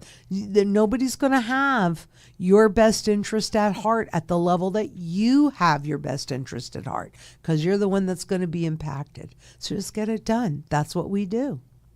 And Wolf asks, Lynette, what will Amish and some elderly who don't use computers do? You probably meant do, if we go to a CBDC? Well, I think the elderly are already in a very bad way. So if you know somebody or there's some place for you and you're so inclined to volunteer and help the elderly, for me, I will feed them, right? And I will feed anybody that's hungry because I just can't stand people being hungry. Now, the Amish I'm not as concerned about because they do barter. They go into they have their communities. So they're kind of what we're talking about, but on a much larger scale than what we're talking about. So I'm not really worried so much about the Amish. The elderly, we can already see the suffering that's happening because of all of this inflation. And it's disgusting. It's disgusting. And by the way, if you think the retirement crisis has gone away, think again. So what can you do to make a positive difference for a lot of people? You have to answer that one for yourself. For me, that's how I do it. I share. And Ed Bradley asks, gold revaluation will increase the money supply and make gold holders wealthier. How does that affect the dollar's value? The dollar has no value. Those gold revaluation accounts are that will be used, and they are always used when the public has lost all confidence in the dollar. This next bout, whenever we get this, because we're already kind of going through it, but this next bout of very high inflation, I think will be enough. Maybe it will, maybe it won't. We'll see. But I think that will be enough to push that confidence level below the support level and to make the hyperinflation that I already see, the technical data that I already see in place. The M2 velocity is just one of them, but that's a big trigger. I think that'll be enough to bring on the obvious hyperinflation. So, yeah. And the dollar won't have any value when it does that. I mean, it's just that simple. The dollar has no value. The dollar only has value because we agree to work for it and use it as our tool of barter and attempt to save it. But remember, money is supposed to have 4 functions: a tool of measure so you can price stuff, a tool of barter that everybody agrees on so you can, I'll trade you this for, well, certainly way more than that, but tool of barter, a short-term store of value to make sure that you're fairly paid for your labor, and a long-term store of value to make sure that no matter when you go to use that money, you are always fairly paid for your labor. The fiat money system, not that stuff. This stuff eliminated one, long-term store of value. I don't really think anybody anymore thinks that if they hold dollars over time, they're going to be able to buy the same thing. So that's gone. When we go into the cryptocurrency or the full surveillance currency that's coming up, whether it's stable coins or CBDCs or whatever that's going to be, that eliminates that third current store of value, because your paychecks will automatically go into your account and they will automatically be hit with negative rates. Look, when you get all the purchasing power, what do you have left? Principal. So how do you get the principal? Negative rates. That was the test that they ran from 2009 until recently. Japan was the last one to stop it. Switzerland is flirting with it again, right? And that's deflation. The problem in the central banks has always been deflation. And there's only one way to fight it, and that's with inflation. Makes it easy. And Jules F., Lynette, love you and the show. Thank you so much, Jules. I appreciate that. What would happen if everyone that knows better got out of the faux stock market crap, went to gold and silver? Would this push the inevitable? Please. The answer is yes. But that's why they have to keep pushing those markets up, because people see that. They are blinded by those numbers and they don't want to miss out. That is what gets people into the markets and keeps people in the markets. And when they open up that 401k statement, if it doesn't look too bad, they go, or even if it went up, oh, okay, this is awesome.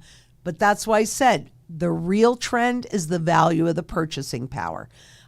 10 trillion of these, I can't buy eggs. Can't even buy 3 eggs.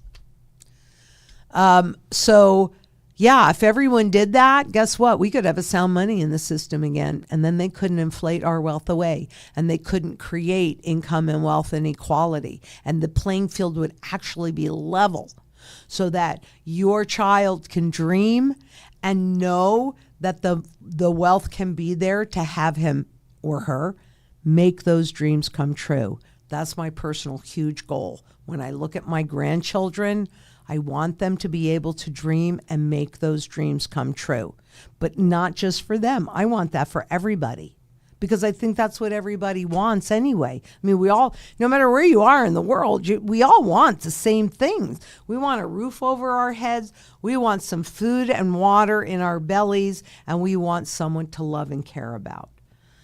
You know, and I'll tell you, I do these things, and look, Lynette, love you. Look at the love that I get. This is not one way, guys. You know, this is a two-way street. I get as much out of doing this for you as you get from what I have to bring, because we're a community, and that's what we're supposed to do. We are supposed to share the gifts that we have been given. I've been guided into this to know this stuff so that I could share it with you. So that's what I'm doing. And you showing up, wow, that's so powerful. That's what I want to do. I want to really build this live because it's so much better when you can ask me what's on your mind, right? So, yeah, if everybody did that, we can get sound money back in the system, level the playing field, and thwart their plans. Let's do that. And Jade Jones asked, Lynette, I wish you would explain if the money is worthless, then why do they then why do they give it to us? The dollars that the public hold isn't more a tool of control. Absolutely. If they're simply creating money and taxing it. I mean, it is a flippin' genius system. It really is. And you have to always give credit where credit is due. It's evil genius. And I cannot stand that we have been lied to our entire lives. It's despicable. It's disgusting. But when they set this system up, they knew two key things. They knew that people marry the legal money of the state, and then they cannot help but think that at some point it must regain some of its purchasing power, and it never does. Never, ever, ever, ever. It just doesn't. But why do they give it to us? Because it costs them if they're creating this stuff. Okay, this bill right here. This bill that I had to work $100 hard for cost the Federal Reserve 9.2 cents this year to create. And they sell it to me for $100. Overall, they make 99.75%. Go back and watch the video I just did on seniorage not that long ago.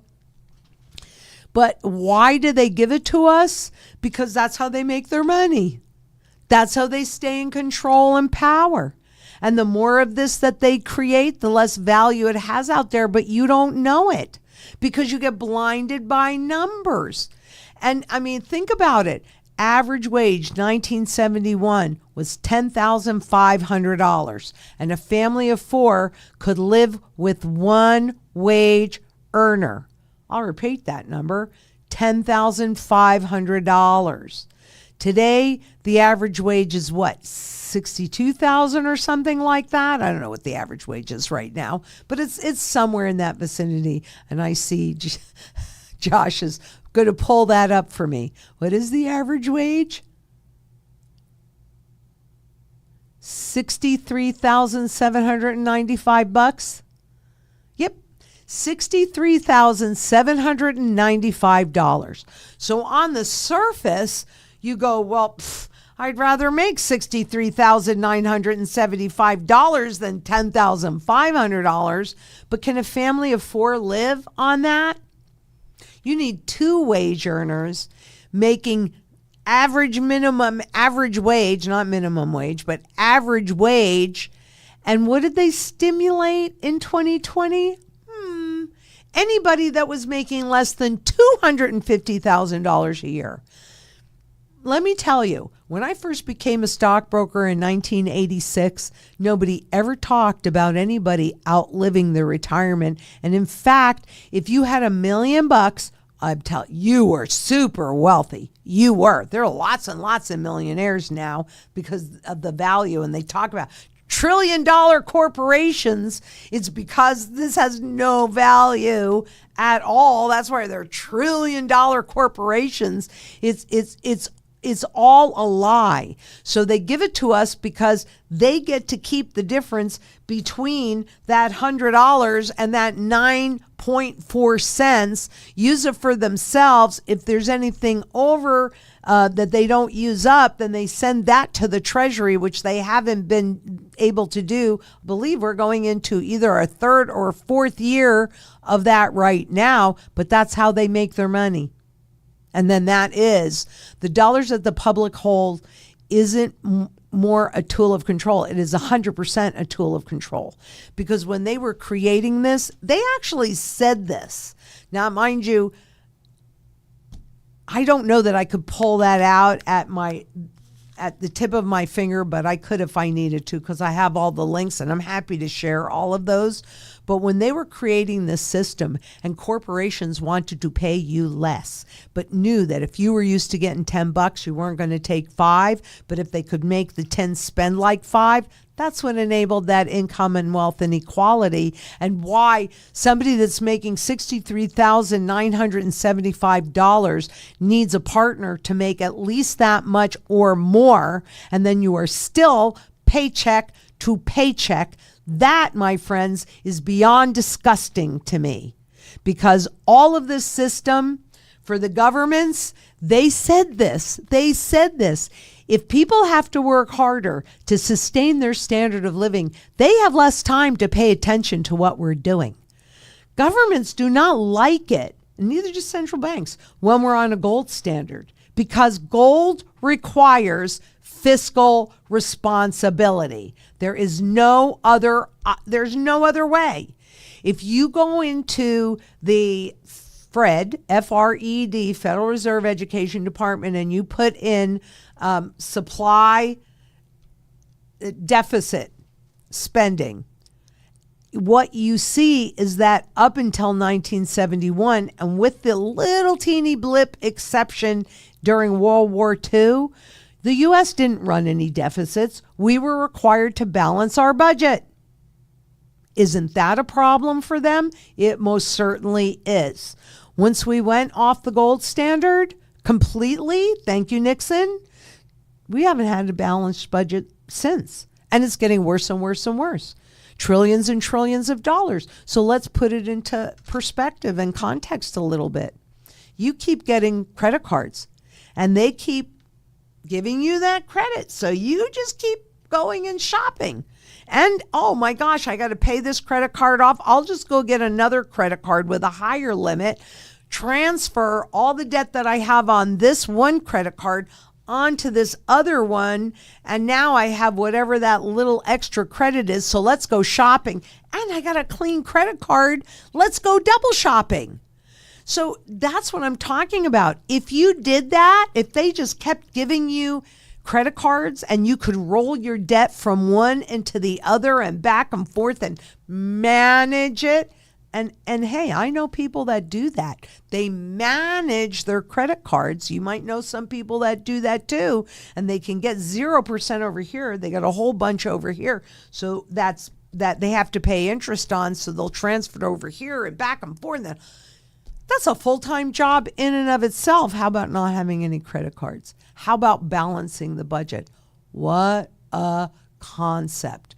So yes, the dollar is a tool. It's not just the dollar. The bolivars, right? I mean, fiat money, government-based money is a tool of control and manipulation. And even though they were getting it all through inflation, it's not enough. Now we need to go to the next level, because every single time it costs more to create the money, they have to find a cheaper alternative. And so even if we go back to 33, between 1930, remember, it was just this itty bitty 20th of an ounce that backed a $1 bill. But once the Federal Reserve was instituted, this 20th of an ounce backed $2.40. That's why you see this 50% drop in purchasing power pretty much right out of the gate. All by design. Printed all that money. Welcome to the roaring 20s, where people saw the industrialists making all this money in the stock market, and now they had credit and they had more cash and they wanted to participate. And the same thing is happening today, because those industrialists, those people that knew what was happening, transferred the risk. So they got out somewhere near the top as the public was getting in somewhere near the top, and then it imploded. And who was hurt the most?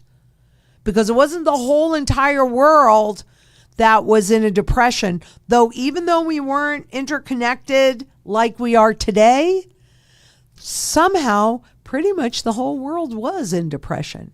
Having said that, Seabiscuit, $100,000 basket or win. If Seabiscuit won, it was $100,000 purse.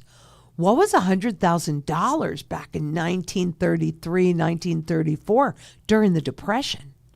How many millions and millions and millions is that reflected today?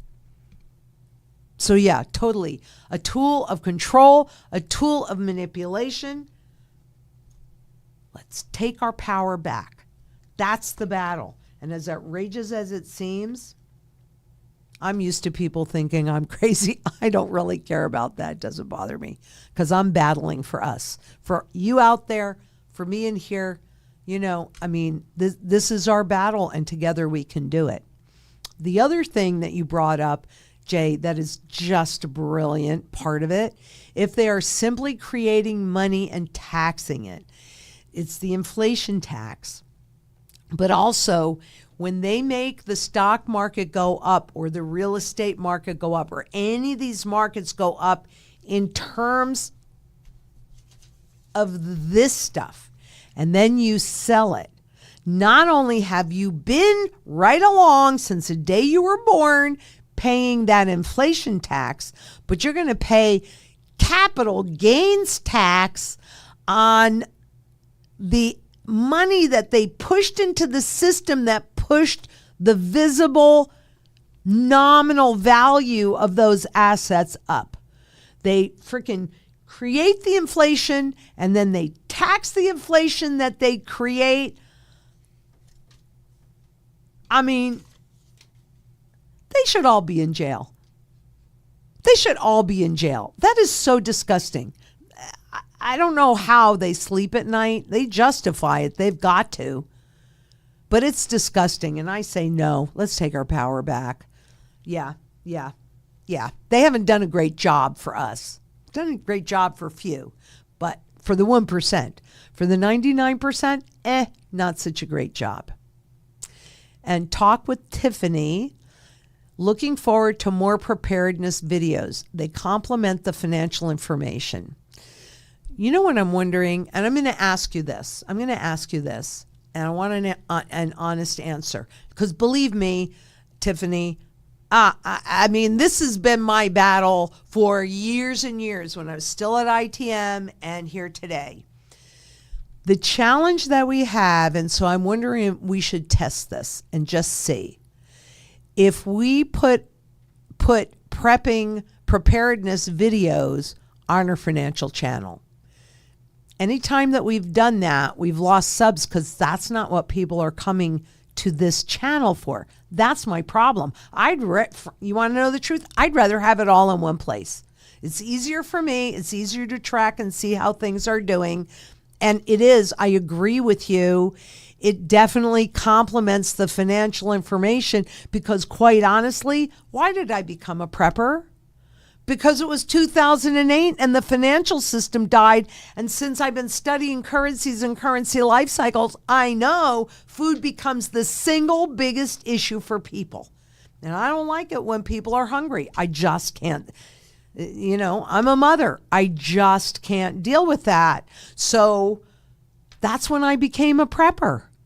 That's when. So I agree with you 100%. It does complement that financial information. Could we try that again, do you think? And see what happens? I'm going to drop Please. I'm creating a kind of a poll to drop in the chat to just kind of gauge the interest of if they're here for the all-encompassing mission of Zang Enterprises, or if it's more leaning toward like financial preparation, things like that. So we'll get kind of a finger on the pulse of the viewership, and then we can deliberate after the fact. You know what? That is a very reasonable approach, and I appreciate that. We'll keep you tuned.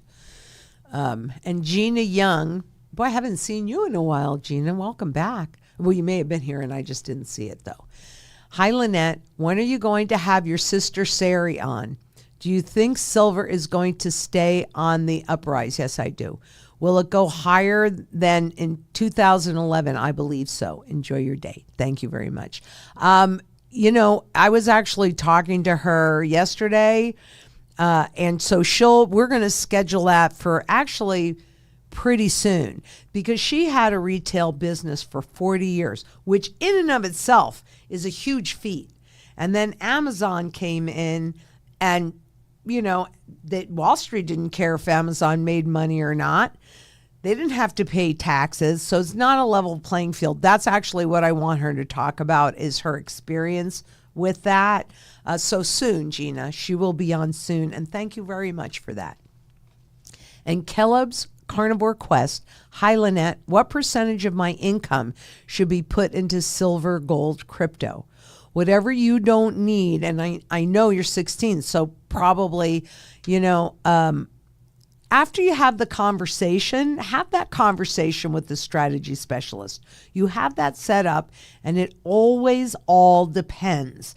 So there's really no just one blanket answer, because really with silver, for me, that's primarily a barterable position. So I don't know what it is that you buy and how much would be silver or gold, barterable, etc. That gets really more specific. But whatever cash you don't need, because you need a level of cash as well, or gold backs. I see where those can fit into the strategy. I've always seen it since they came out. So please, Caleb, just have that conversation with your strategy specialist and then think about it, right? The ultimate decision is yours. And part of what we always try and do, this is why I give you all the links to not all of my research, but at least most of the research, or a chunk of it anyway, is so that you can formulate your own educated choices.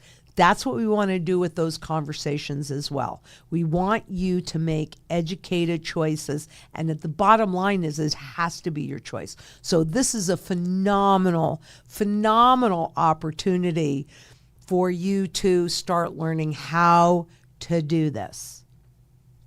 And LC asks, theoretically speaking, what if gold is tokenized? A ton of people buy and want to cash in. If gold is finite, how can we be promised that we will get what's fair? Okay, so they are working on tokenizing gold, period. They want to tokenize everything. They want to tokenize this cup, right? They want everything tokenized. I'm going to take you back to Greece during their sovereign debt crisis, because at that point, what they did is they instituted a policy where everybody had to register every single asset that they had, I would have even had to have registered this bottle that I just used, right? So if your child made you an ashtray in kindergarten, that's registered. If you gave it to somebody else, they wanted to know about it. Why? Because they want control over everything and makes it easier for them to tax, et cetera, et cetera. So tokenization is about transferring hard assets, tangible assets, into these tokens that can then be used a number of different ways. For the banks, that is additional collateral. This right now is not collateral for the banks. If you have cryptocurrencies, those are collateral because those are traceable. This is private, right? So, but if they can tokenize this, then they can use that value, or that intrinsic value anyway, to then build more leverage, to trade back and forth and build more leverage. So that's one thing, because frankly, they pretty much maxed out I just did this piece not that long ago where they're more highly leveraged today than they were during the crisis in 2008. So they want even more leverage in the system. Additionally, my poor baby Juliet has come to visit us. She doesn't feel very well. I'm sorry. Oh, Juliet, can you come over here, please? Okay. Poor Juliet came home sick. I had her in doggy daycare for a while, and she now has pneumonia, but it's not that bad. It's under control. Thank you, Josh. So tokenizing gold and all other assets gives the banks more collateral and corporations collateral on which they can then build more leverage, trade more, make more money, and put you at risk without you even knowing it. Additionally, like I said earlier, the easier it is to spend money, the more money that will be spent. And so if you carry all of your tokenized equity on your phone, it's so easy to spend it. And that means that those tokens are broken down. I mean, they've been talking about this for years. Those tokens broken down into itty bitty tiny pieces.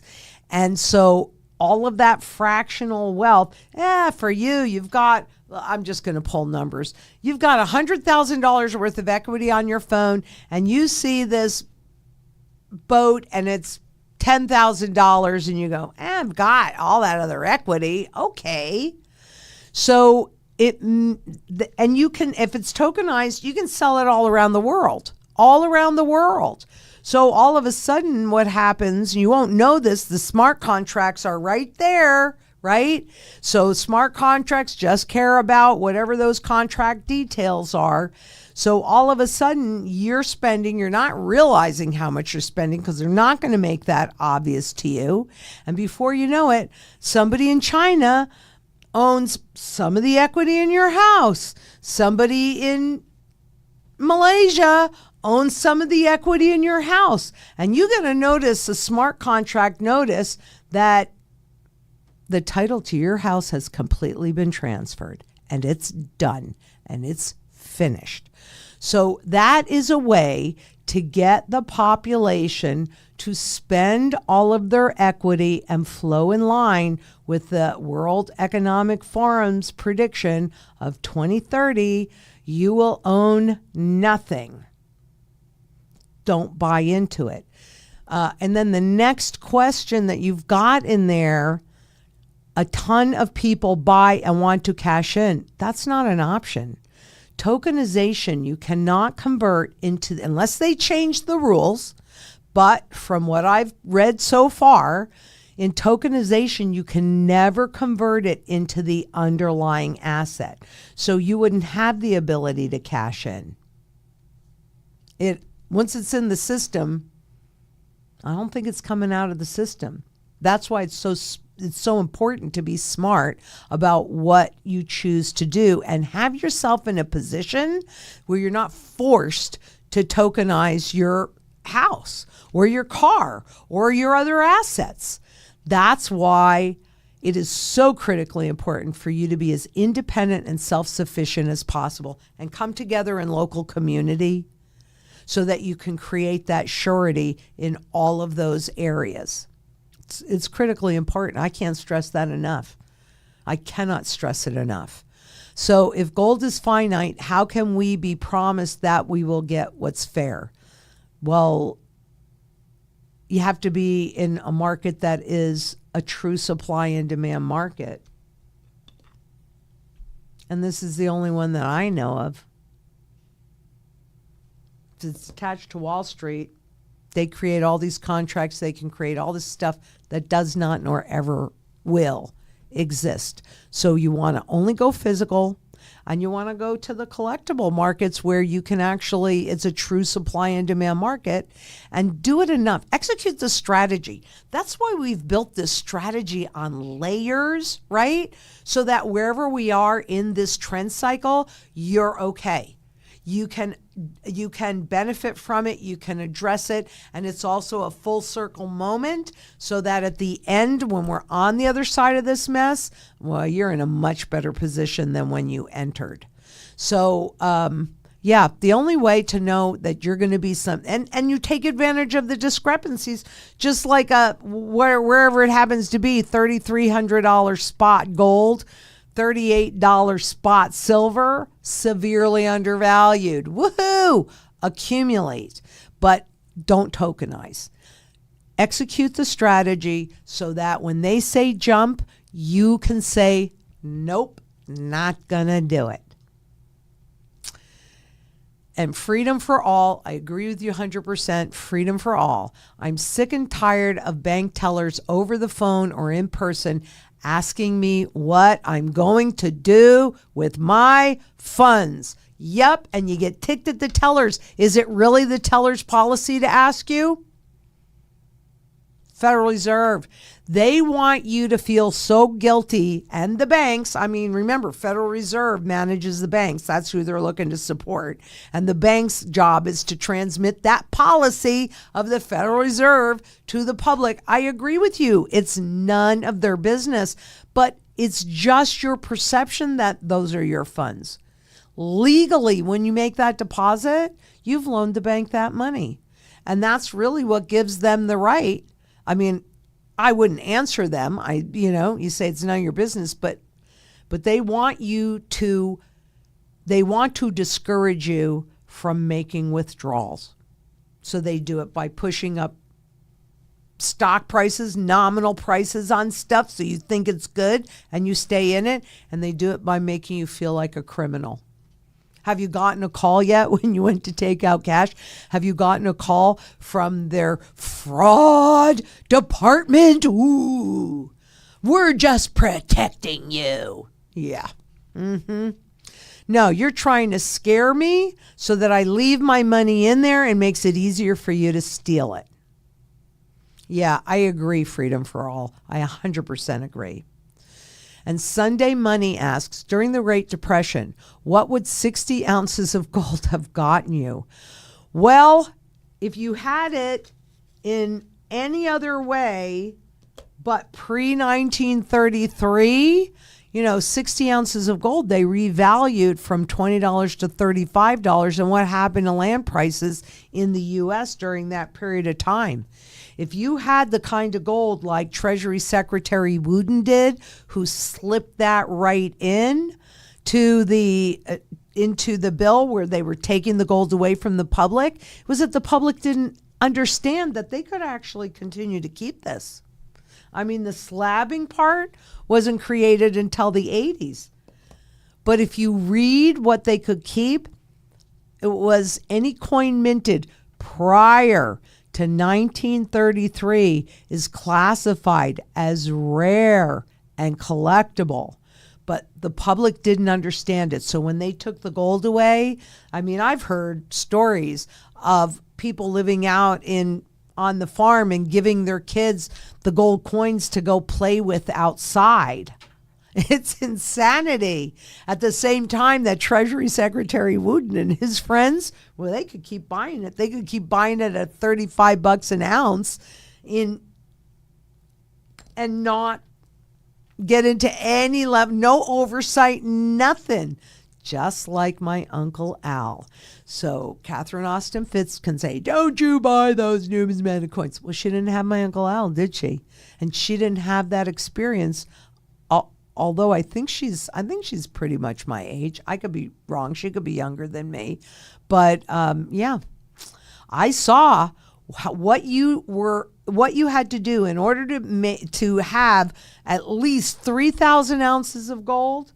All it had to be was prior to 1933. So what would it have bought you? It would have bought you your freedom. Same thing that it'll buy you today. Gold is freedom. That's what gold is. Gold are choices. That's what it would have done then. That's what it's doing now. And Landy Hobbs asks, are trust accounts considered deposit accounts where banks could take possession of your assets? No. Trust accounts, I mean, you could have a deposit account inside of the trust account, but trust accounts in general are not considered deposit accounts because you can hold lots of different things inside of your trusts. Personally, I do have a trust. I would never, ever, ever, ever, ever in a bazillion years make the bank a trustee or an irrevocable trust where if something should happen to me, my heirs do not have those choices. Because I like to think that they would be smart enough and I've educated them well enough and laid out the strategy, thank you, well enough. But yeah, I would never have a bank as a trustee. Never, ever, ever, ever, ever. So that they dictate how you're going to invest that money? No. So yeah, no, trust accounts are not deposit accounts, but you could have a deposit account inside of a trust account. Useless Knowledge asks, what happens when CBDC policy prevents precious metals conversion? It will be easy for them to do. That, my friend, is why I only do this for my personal portfolio. Because who owns this kind of stuff? The guys that write the rules. Or they have the ability to influence those guys that write the rules. So yeah, I can totally see them doing it with this. Unless we can build this grassroots effort to get the states to legalize gold and silver as legal tender, remove that taxable event, and put enough pressure on the federal government to follow suit. And we can align with however you feel about them. Doesn't matter. This is about getting sound money back in the system again. And again, I'm going to say, I've never seen an opportunity so ripe for that than I do right here, right now. That's why the sound money movement is so critically important. And we need everybody, because this little group, you know, there is so much we can do and we are doing, but we need more people to come in, participate, and join. And Daniel and I are going to walk you through that. Not just here's a list and write a letter or make a phone call and this and that and the other thing. We're actually going to do it. We had a great conversation over the weekend so that you can help. And Eldon Elder, if we are the product,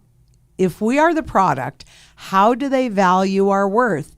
Is it by tracking our personal buying consumer habits? Absolutely. That's what IA, and not just that, but it's also what are we reading? What are we researching? If they can feed you the information that they want you to have through AI, you know, then that's great. But and I'm not really sure of how they value our worth in data, but it is absolutely by tracking everything that we do so that they can use psychiatry and psychology to nudge you in the direction that they want you to go. And you don't realize it, right? That's the whole thing. If they push you, you're going to notice that they're pushing you. But if they can present this information in a way that resonates with you, they know everything you're looking at and what your habits are, they can position this in a way that resonates with you so that you do what they want them to do. So I don't really know exactly how they value it, but I do know JP Morgan said they're going to start charging for it. And we've become the product a long time ago. So, yeah, I wish I could get more specific. Maybe that's actually a really good question.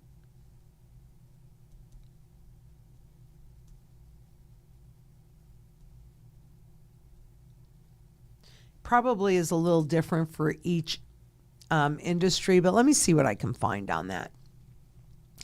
And Douglas Tavis asks, hi, Lynette, how do you feel about gold nuggets? I love them. Part of my gold holdings are in nuggets ranging from 1 gram to 10 grams, totaling 2 ounces, ranging from 91% to 97% pure. Well, I like gold really in any form. I'm not sure that you can't hold the nugget in an IRA. Okay, I'd be good with it because you can't hold it in an I'm pretty sure. I'm going to double check on that. Let me come back to that. But I've never seen that done. But let me find out about that.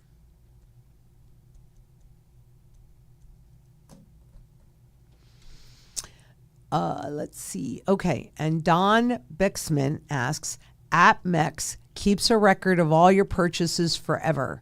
That's good or maybe not. Well, look, we have to comply with all of the laws. And so, do we have records? Sure. And if they subpoenaed those records or they said we had to give them up, we probably would. But the beauty part of having gold in your possession is I give this away for weddings, right? I gave it away. I don't have it anymore. They can't prove it one way or the other. They can't prove it. So that's how you get away with it, and this stuff is invisible. So when I'm looking at what am I going to hold, it's always what can I hold inside of a retirement plan? If I can hold it inside of a retirement plan, I'm not buying it. And I don't feel the same way about silver, but I 100% feel that way about gold because I could easily see a fourth overt gold confiscation. Desperate governments do desperate things, and they know they're going to do an overnight revaluation. You don't participate in that. And they try and do it early enough and then suppress the price for long enough that there's enough distance that you just don't realize what just happened to you. But you should because you're watching me. And is that it? Oh, okay. Stephen Brewster asks, hey, Lynette, remind us of the importance of getting out of debt and also having 6 months to 12 months or more in cash as reserve as well as metals. So now there's debt and then there's debt. And so the kind of debt that you do not want to be in is variable rate debt. Because we already know, even when we were at zero interest rate policy, and I don't carry credit card debt, but I'm pretty sure that the interest rates then were still over 20%, even when we were at ZIRP, zero interest rate policy. So those interest rates just keep flying and compounding because no matter how much you try and give them, you're not able to keep up with the compounding interest rates. The other side of it is the fixed rate debt, like that 30-year mortgage. So what you want to do is be in a position to, pay that mortgage or that fixed rate debt off. Because if you do not, like we saw in 2008, then that debt resets into a new contract with even worse language. And since those contracts are this flippin' thick, nobody reads them. You have no idea what you're signing and what you're agreeing to, and the law doesn't care. So it is critically important that you be in a position that when they do that first overnight reset, bam, your fixed rate debt is paid off. Yeah. And I mean, wouldn't that be nice? And you're paying it off with dollars that have zero value.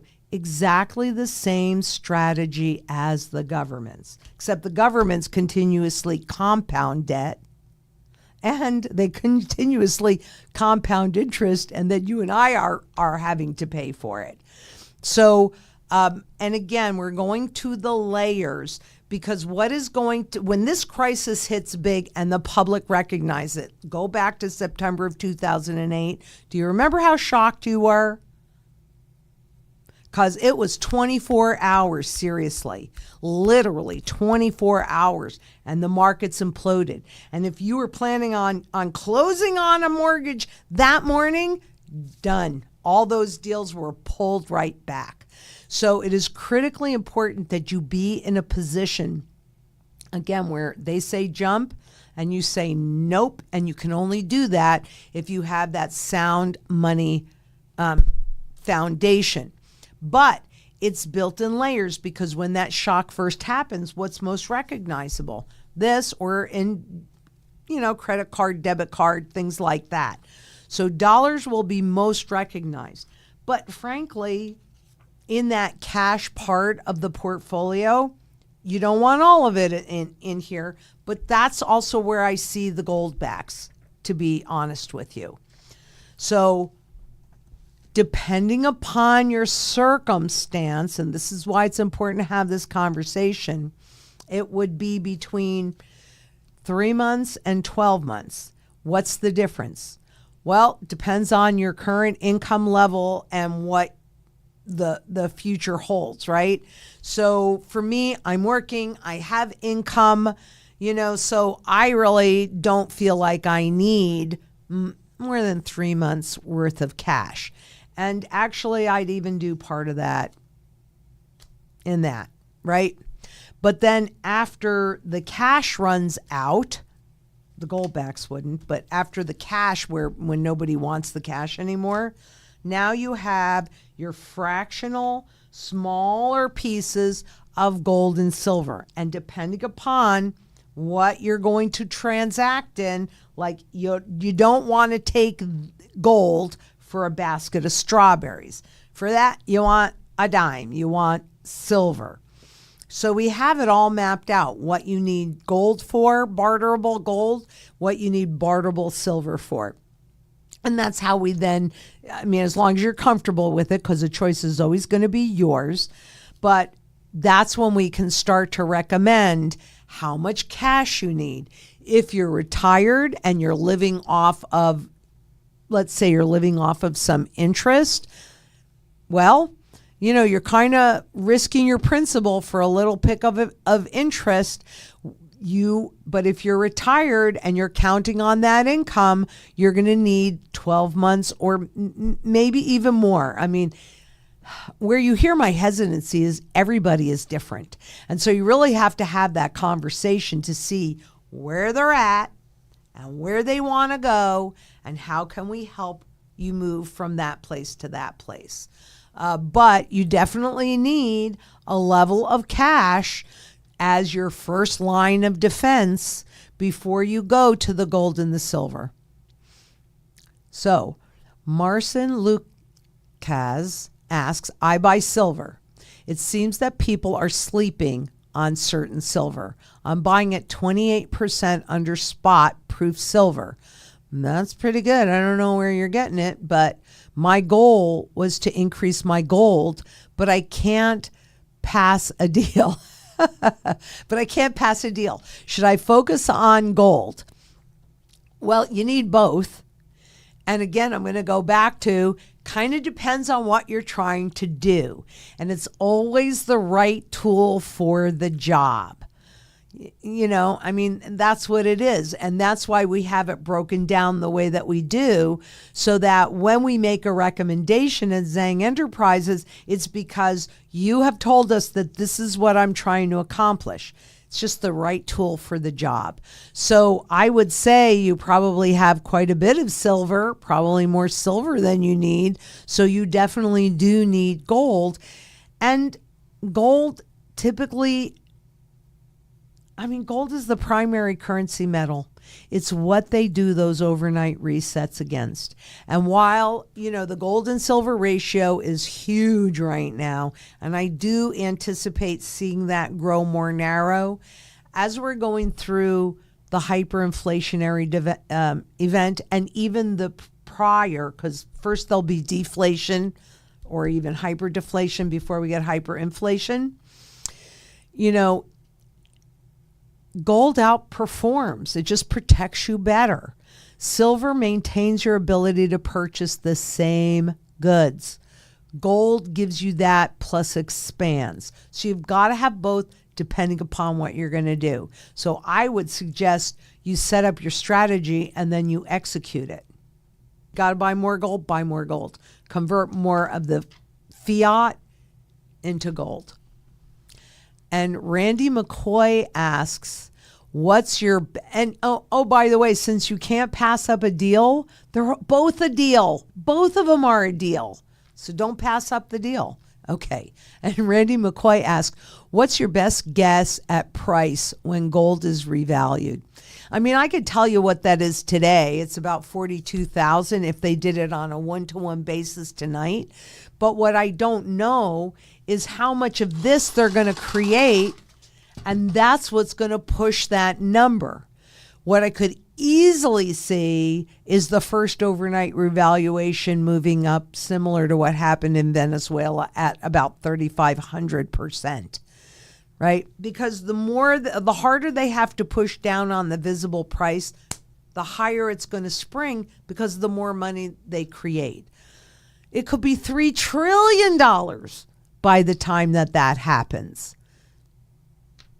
But that's because the trillions, just like my $10 trillion Zimbabwe note, or my 500 million Bolivar, or, any of these things that I have in here. What is this? 250 dinars, right? Any of this. This is just paper, and it's pretty. Look at how pretty it is. Very colorful, big numbers, 500 million, 10 trillion. It doesn't matter. Those numbers don't really, I could see it in the trillions. That wouldn't surprise me. But I'd also understand that what I have that's fixed, that is protecting everything, is 1 ounce of gold. I have more than 1 ounce, but 1 ounce of gold to whatever that revaluation is. And it's not going to matter. No matter how big that number is, it will not be relevant. And Eldon Elder said, my mom was born in 1929, first year of the Depression. Mine was born in 1915. They survived living way out in farm country, grew their food, shared with neighbors. Grandpa said we were never hungry and never cold. And I remember hearing all of those stories of, the hobos that would ride the rails. And my grandmother never let anybody that came to her door go hungry. They didn't have anything. They lived in the ghetto and they helped each other. They came together, even people they didn't know, like the hobos, right? They'd come into town on a train and they'd go out again. And she used to tell me this story about this woman that had babies whose husband had died. And so the woman was struggling. And my grandmother owned a chicken market. And so she had chickens and she had eggs and, she had pickles too, even though it was a chicken market. But I remember them talking about the pickles. And she lived upstairs, and my mother and father, when they first got married, also lived upstairs. And I remember hearing them tell me about stories how my grandmother would butcher the chicken in such a way that didn't hurt the bird, but she could say, I can't sell it. right? Because I didn't do it the right way or whatever, right? And she would just barely crack the eggs so that they were still good, but she couldn't sell them. And then she would have my mother take the chicken and the wrongly butchered chicken and the cracked eggs to this woman, because this woman was so proud she would not have taken it any other way. This is how you help community. What did my grandmother want from this woman? She wanted her and her children to eat. That's what she wanted. She had plenty. She had enough. They never went hungry, but that's because they came together in community and helped each other. And my two uncles were butchers at a meat plant, or not plant, but a meat packing company. So they always brought meat home too. Yep. Tommy Two Gloves, been collecting gold and silver since 1980. My problem is an exit strategy. How do I avoid capital gains if I choose to sell off part of my tangible assets? So here's the thing. There are lots of gold companies and they have an entry, but they don't have an exit strategy. We're still finalizing some things and getting it set up, but we have a fully functioning exit strategy, because it's going to matter when it's time to liquidate, and we don't want to impact the price.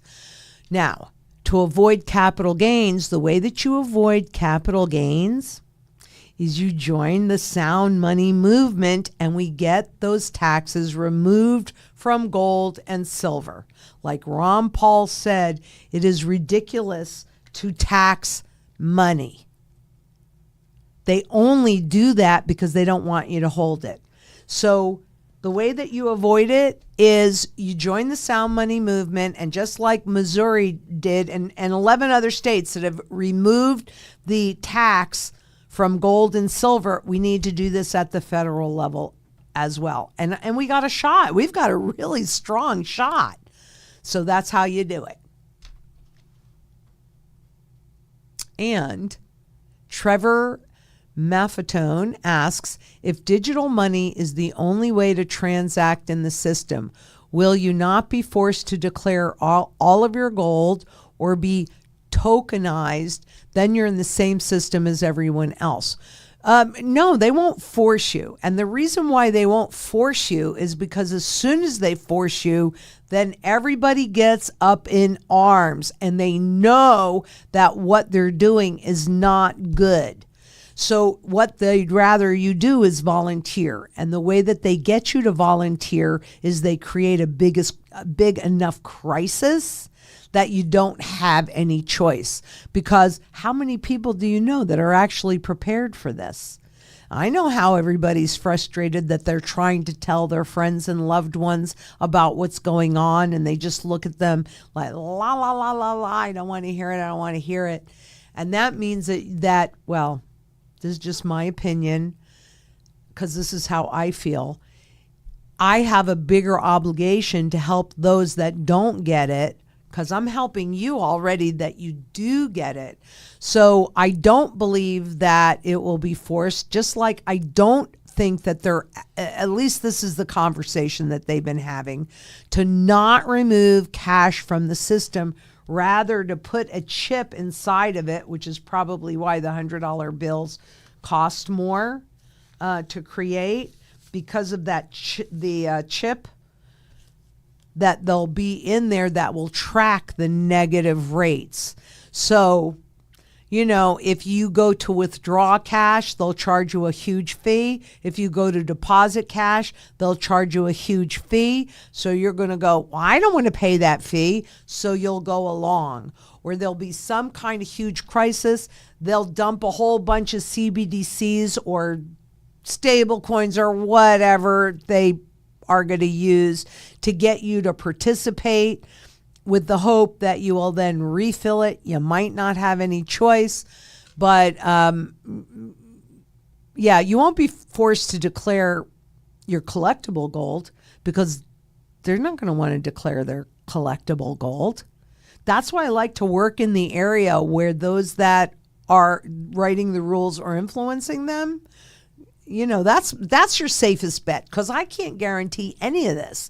This is all way beyond my pay grade, right? I can't control it, but I can guarantee you that at some point all assets move to fundamental value.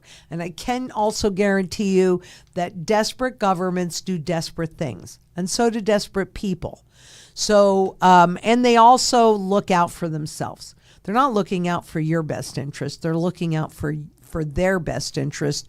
And the central banks, they look out for the best interest of the banking system, because that's how they transmit their policies. So I'd say work in the area where those that write the rules most likely are operating, and then you're going to have a better potential to be in the best position possible. What if I'm right? What if I'm wrong? If you have bullion and you're wrong, you lose everything. You lose the bullion or the ability to use it in the normal marketplace, because they're not going to go door to door and go, give us your bullion. Not enough people have anything like that. However, they can make it illegal. That's why we got to fight to get it in the system again. They can make it illegal, and so therefore the only place that you'd be able to use it would be in the black market. I want the kind of gold like my Uncle Al had. He had 3,000 ounces or more of gold that he could use in the normal marketplace. I'm executing a strategy. If you're working with Zang Enterprises, you are also executing a strategy. Even if you call us and you say, look, I don't want any of that, I just want bullion. Okay, we can certainly sell you bullion. That's not a problem. But we're still going to set up your strategy even if you don't use it, in case you change your mind down the road. And it's easier to get things set up in the beginning than after it gets real complicated. So if you never change your mind, that's okay. But you got to have a plan, because if you don't have a plan, you're living on this. And frankly, Catherine Austin Fitts, this is what she's living on. She's not living on hard data and history, because that's not accurate. What she says is not accurate. This is accurate. And Deb Warner asks, Lynette, if you had to guess, what will become the world currency after the dollar crashes? Well, I'll read the rest of it and then I'll come back and answer that. If it weren't for you and my Zang counselor, Martin, he's great, I'd be in a corner sucking my thumb. Well, Deb, we are so happy to be of service, happier than you realize. And I think that it is going to be the SDR, the IMF's money, and it stands for special drawing rights. And it's just a name. It doesn't mean anything. But it is a basket of currencies without limitations on how many currencies they can put in that basket. And they've created this global currency, kind of like a global umbrella, where governments and central bankers and global corporations can work directly with the SDR, which, by the way, is already in place. If you're curious, go to the United States Postal Service, USPS, and in that search bar, put SDR. And what you will find is that it's been in the system since 1969. So there's a high level of familiarity with the SDRs, and they've got the mechanisms in place, that substitution fund, to transition from the US dollar as the world reserve currency, and like that, as they convert the dollars and dollar-denominated assets into SDRs and SDR-denominated assets, would make the SDR the currency that has the most out there ever on a global basis. So I personally, and the public would be really dumb to it, Because I'll bet you didn't know that it's been in the system since 1969, right? Why would you know that? It's not, the government would think it's not necessary or important for you to know that. But really, ever since 2009, when China said, what about the SDR? I went, you know what? That makes all the sense in the world, because they don't have to reinvent the wheel. They don't have to get everybody used to it and accepting it. It's been in the system since 1969. And everybody, all the countries have some. So that's what I think is going to be the next world reserve currency in digital form.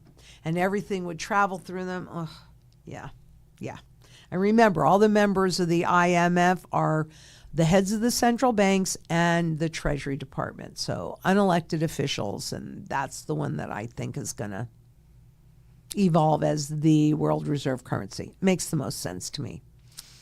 And Victoria Hamilton asks, can you be in the sound money movement if outside U.S.? 100%. I'm in England. I'd love to be part of this. I love you, Victoria. And I'd like some guidance too. Love the principle. Yes, this is a global movement. This is absolutely a global movement. And, the people that I know over there, so just kind of bear with me, because this was exactly the conversation that I had with the other board members of the Sound Money movement. And we will be giving an outline, and I'm working with you on how you can get involved and make a difference. So stay tuned. We just had that conversation. We'll have him on shortly. We're just kind of creating it so that it is an easy to follow thing. That's the challenge that I have. That's the challenge that everybody has. You want to do it, but you don't know how. I don't know how either. So let's learn together. That's what we're going to be doing. Thank you so much, Victoria. Seriously, thank you so much. And Ed Bradley asks, community is our most difficult objective. How do you suggest starting and building community? If there's two different ways. So in the local community, and actually Morgan has built lots of communities, and there are definitely people that know more about this topic than I do, and we're working on bringing them in as well. But you've got to find some like-minded people, and there are two communities that we really have to work on. One is that local community, so wherever you are. And the best place to find people that would have a like mind would be at places like the farmers markets or community gardens, and if you go to the farmers market, find out who creates your food and give them some of your time. Volunteer to go on the farm and do whatever it is that they need you to do. I guarantee every single person that has a farm or a garden needs help. And so you start to create that relationship with who is creating your food, and then you start to bring in more people, because you're going to start to meet more like-minded people. In community gardens, they might not have a plot that you can have just yet because you just walked through the door, but you can give them your time. Again, you volunteer. And it's kind of like you have to be the one to give first. Like, I can't ask you for your heart and your mind if I don't give you mine. So you make the first move. You put your hand out, and then it's conversation. And it's just more and more like we're having today, like I've been doing for so many years now. We keep having this conversation and helping people see what's happening, but you got to come at it like this. Too many people come at things like this. They're afraid they're going to lose something, so they hold it tight. That's not how you build community. You build community by opening your arms and giving. And then, look, do I get taken advantage of? Honestly, yes. And everybody around me knows that a big part of their job is to protect me, because I happen to be a very generous person. It's the nature of the beast. I've been put here for a job, and I know it. But even though I've been taken advantage, I do not let that have any impact on the fact that this is how I live my life, because that's on them. That's not on me. When you open your arms and you give, that's abundance. And you find that there's more room. I mean, it just comes in. I'm telling you, here I am at 70. If I'd known how wonderful it was to be 70 years old, I don't know that I ever really particularly feared it, but I don't know that I ever saw anybody at this age having this good a time. So, and why? Because I'm surrounded by community that cares about me. Thank you very, very much. You're here. You're giving your most precious tool, and that's your time, and that's what I'm giving to you. So that's how you create community. Globally, we have to get sound money back in the system. How do you do that? Well, we're going to give you that outline, like I said, but at the moment, you just buy gold and silver. Just keep buying it. Because if enough people do that, they have to put it back in the system. If we can build this global community, sound money movement on a global basis, nobody can stop us. We can demand. We can take our power back. If we don't do this, I'm glad I'm old. If we don't do this, I don't like what the system looks like for my children, grandchildren, great-grandchildren, your children. We have to do it. We don't have a choice. If not you, who? If not now, when? And so I'm glad that you're here asking these questions. It is really hard. I can't say that I fully know how to do it, but showing up is it's a great place to start. Show up. Say, here I am. You'll learn skills. You'll create relationships. You'll develop that community.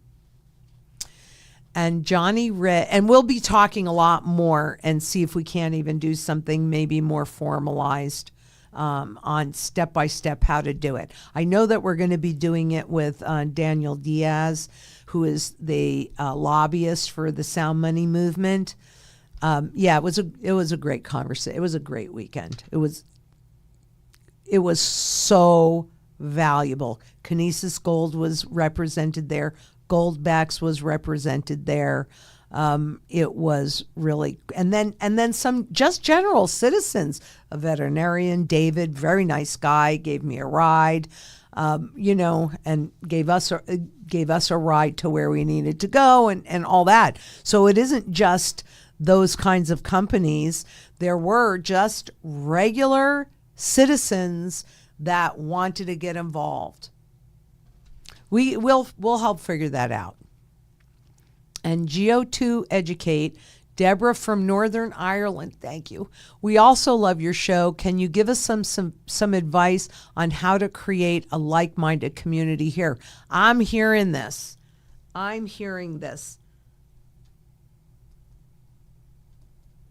I'm starring this.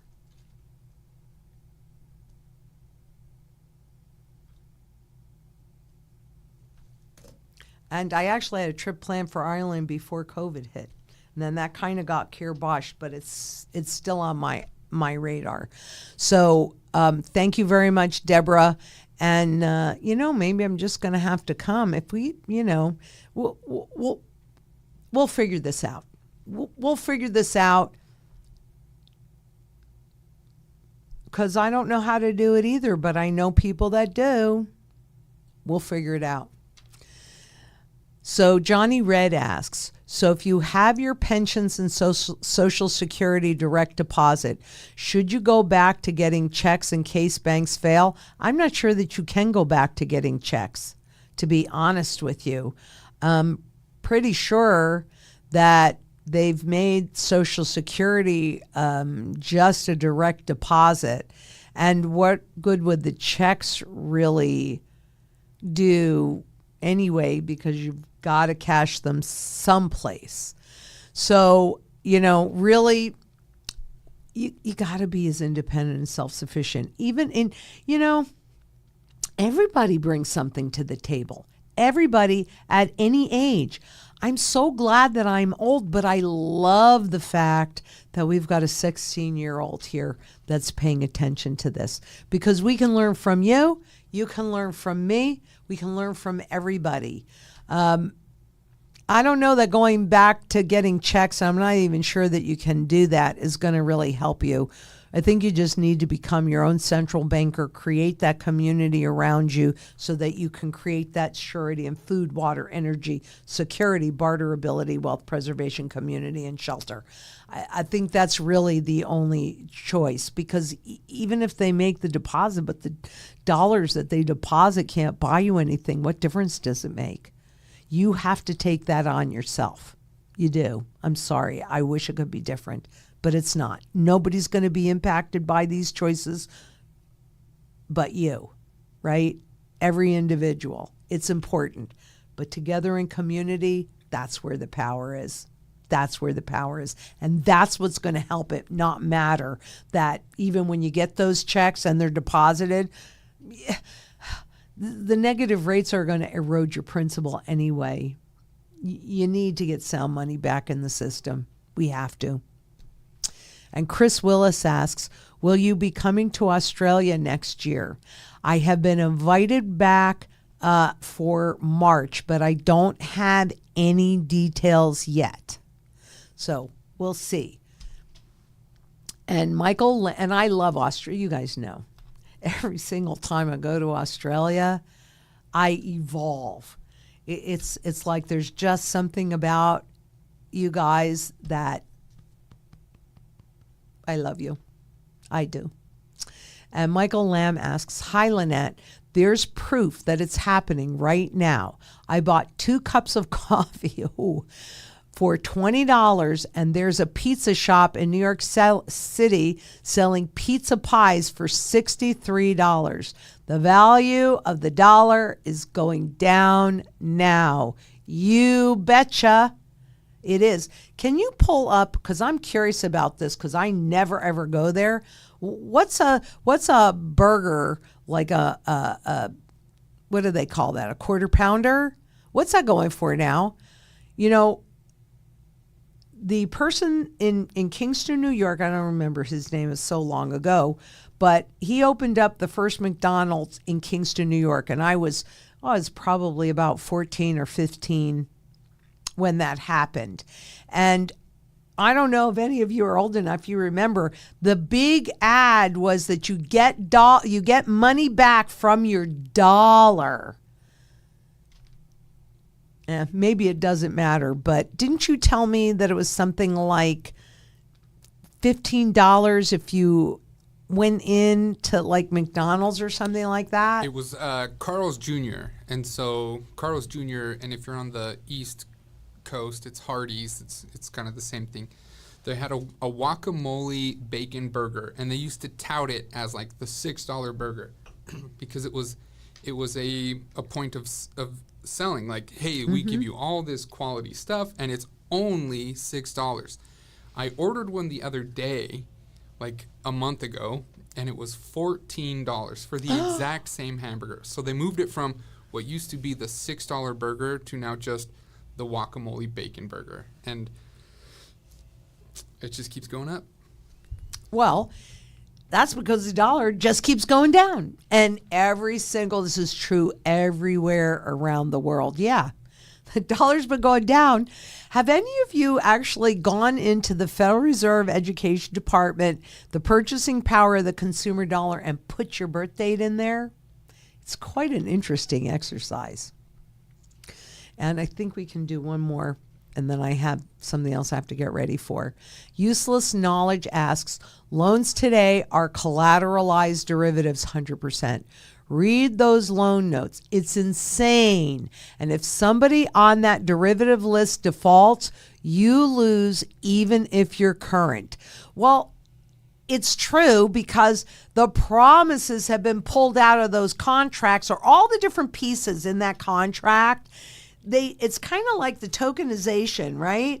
They take a contract and they pull all of these pieces out, and then they mush them together with other like pieces and create a new product, and they call that value.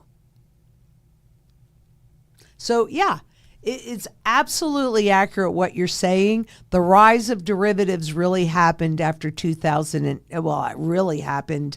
It started in 98. The smartest guys in the room, long-term capital management, this was such a safe bet. And that blew that, you don't know about it because all the banks got bailed out. That was in 98. But then rather than putting parameters around it, and the same thing's happening in cryptos too. Rather than doing that, they allowed it to just rock and roll hoochie coo and grow exponentially into the next crisis from a derivative. That was 2008.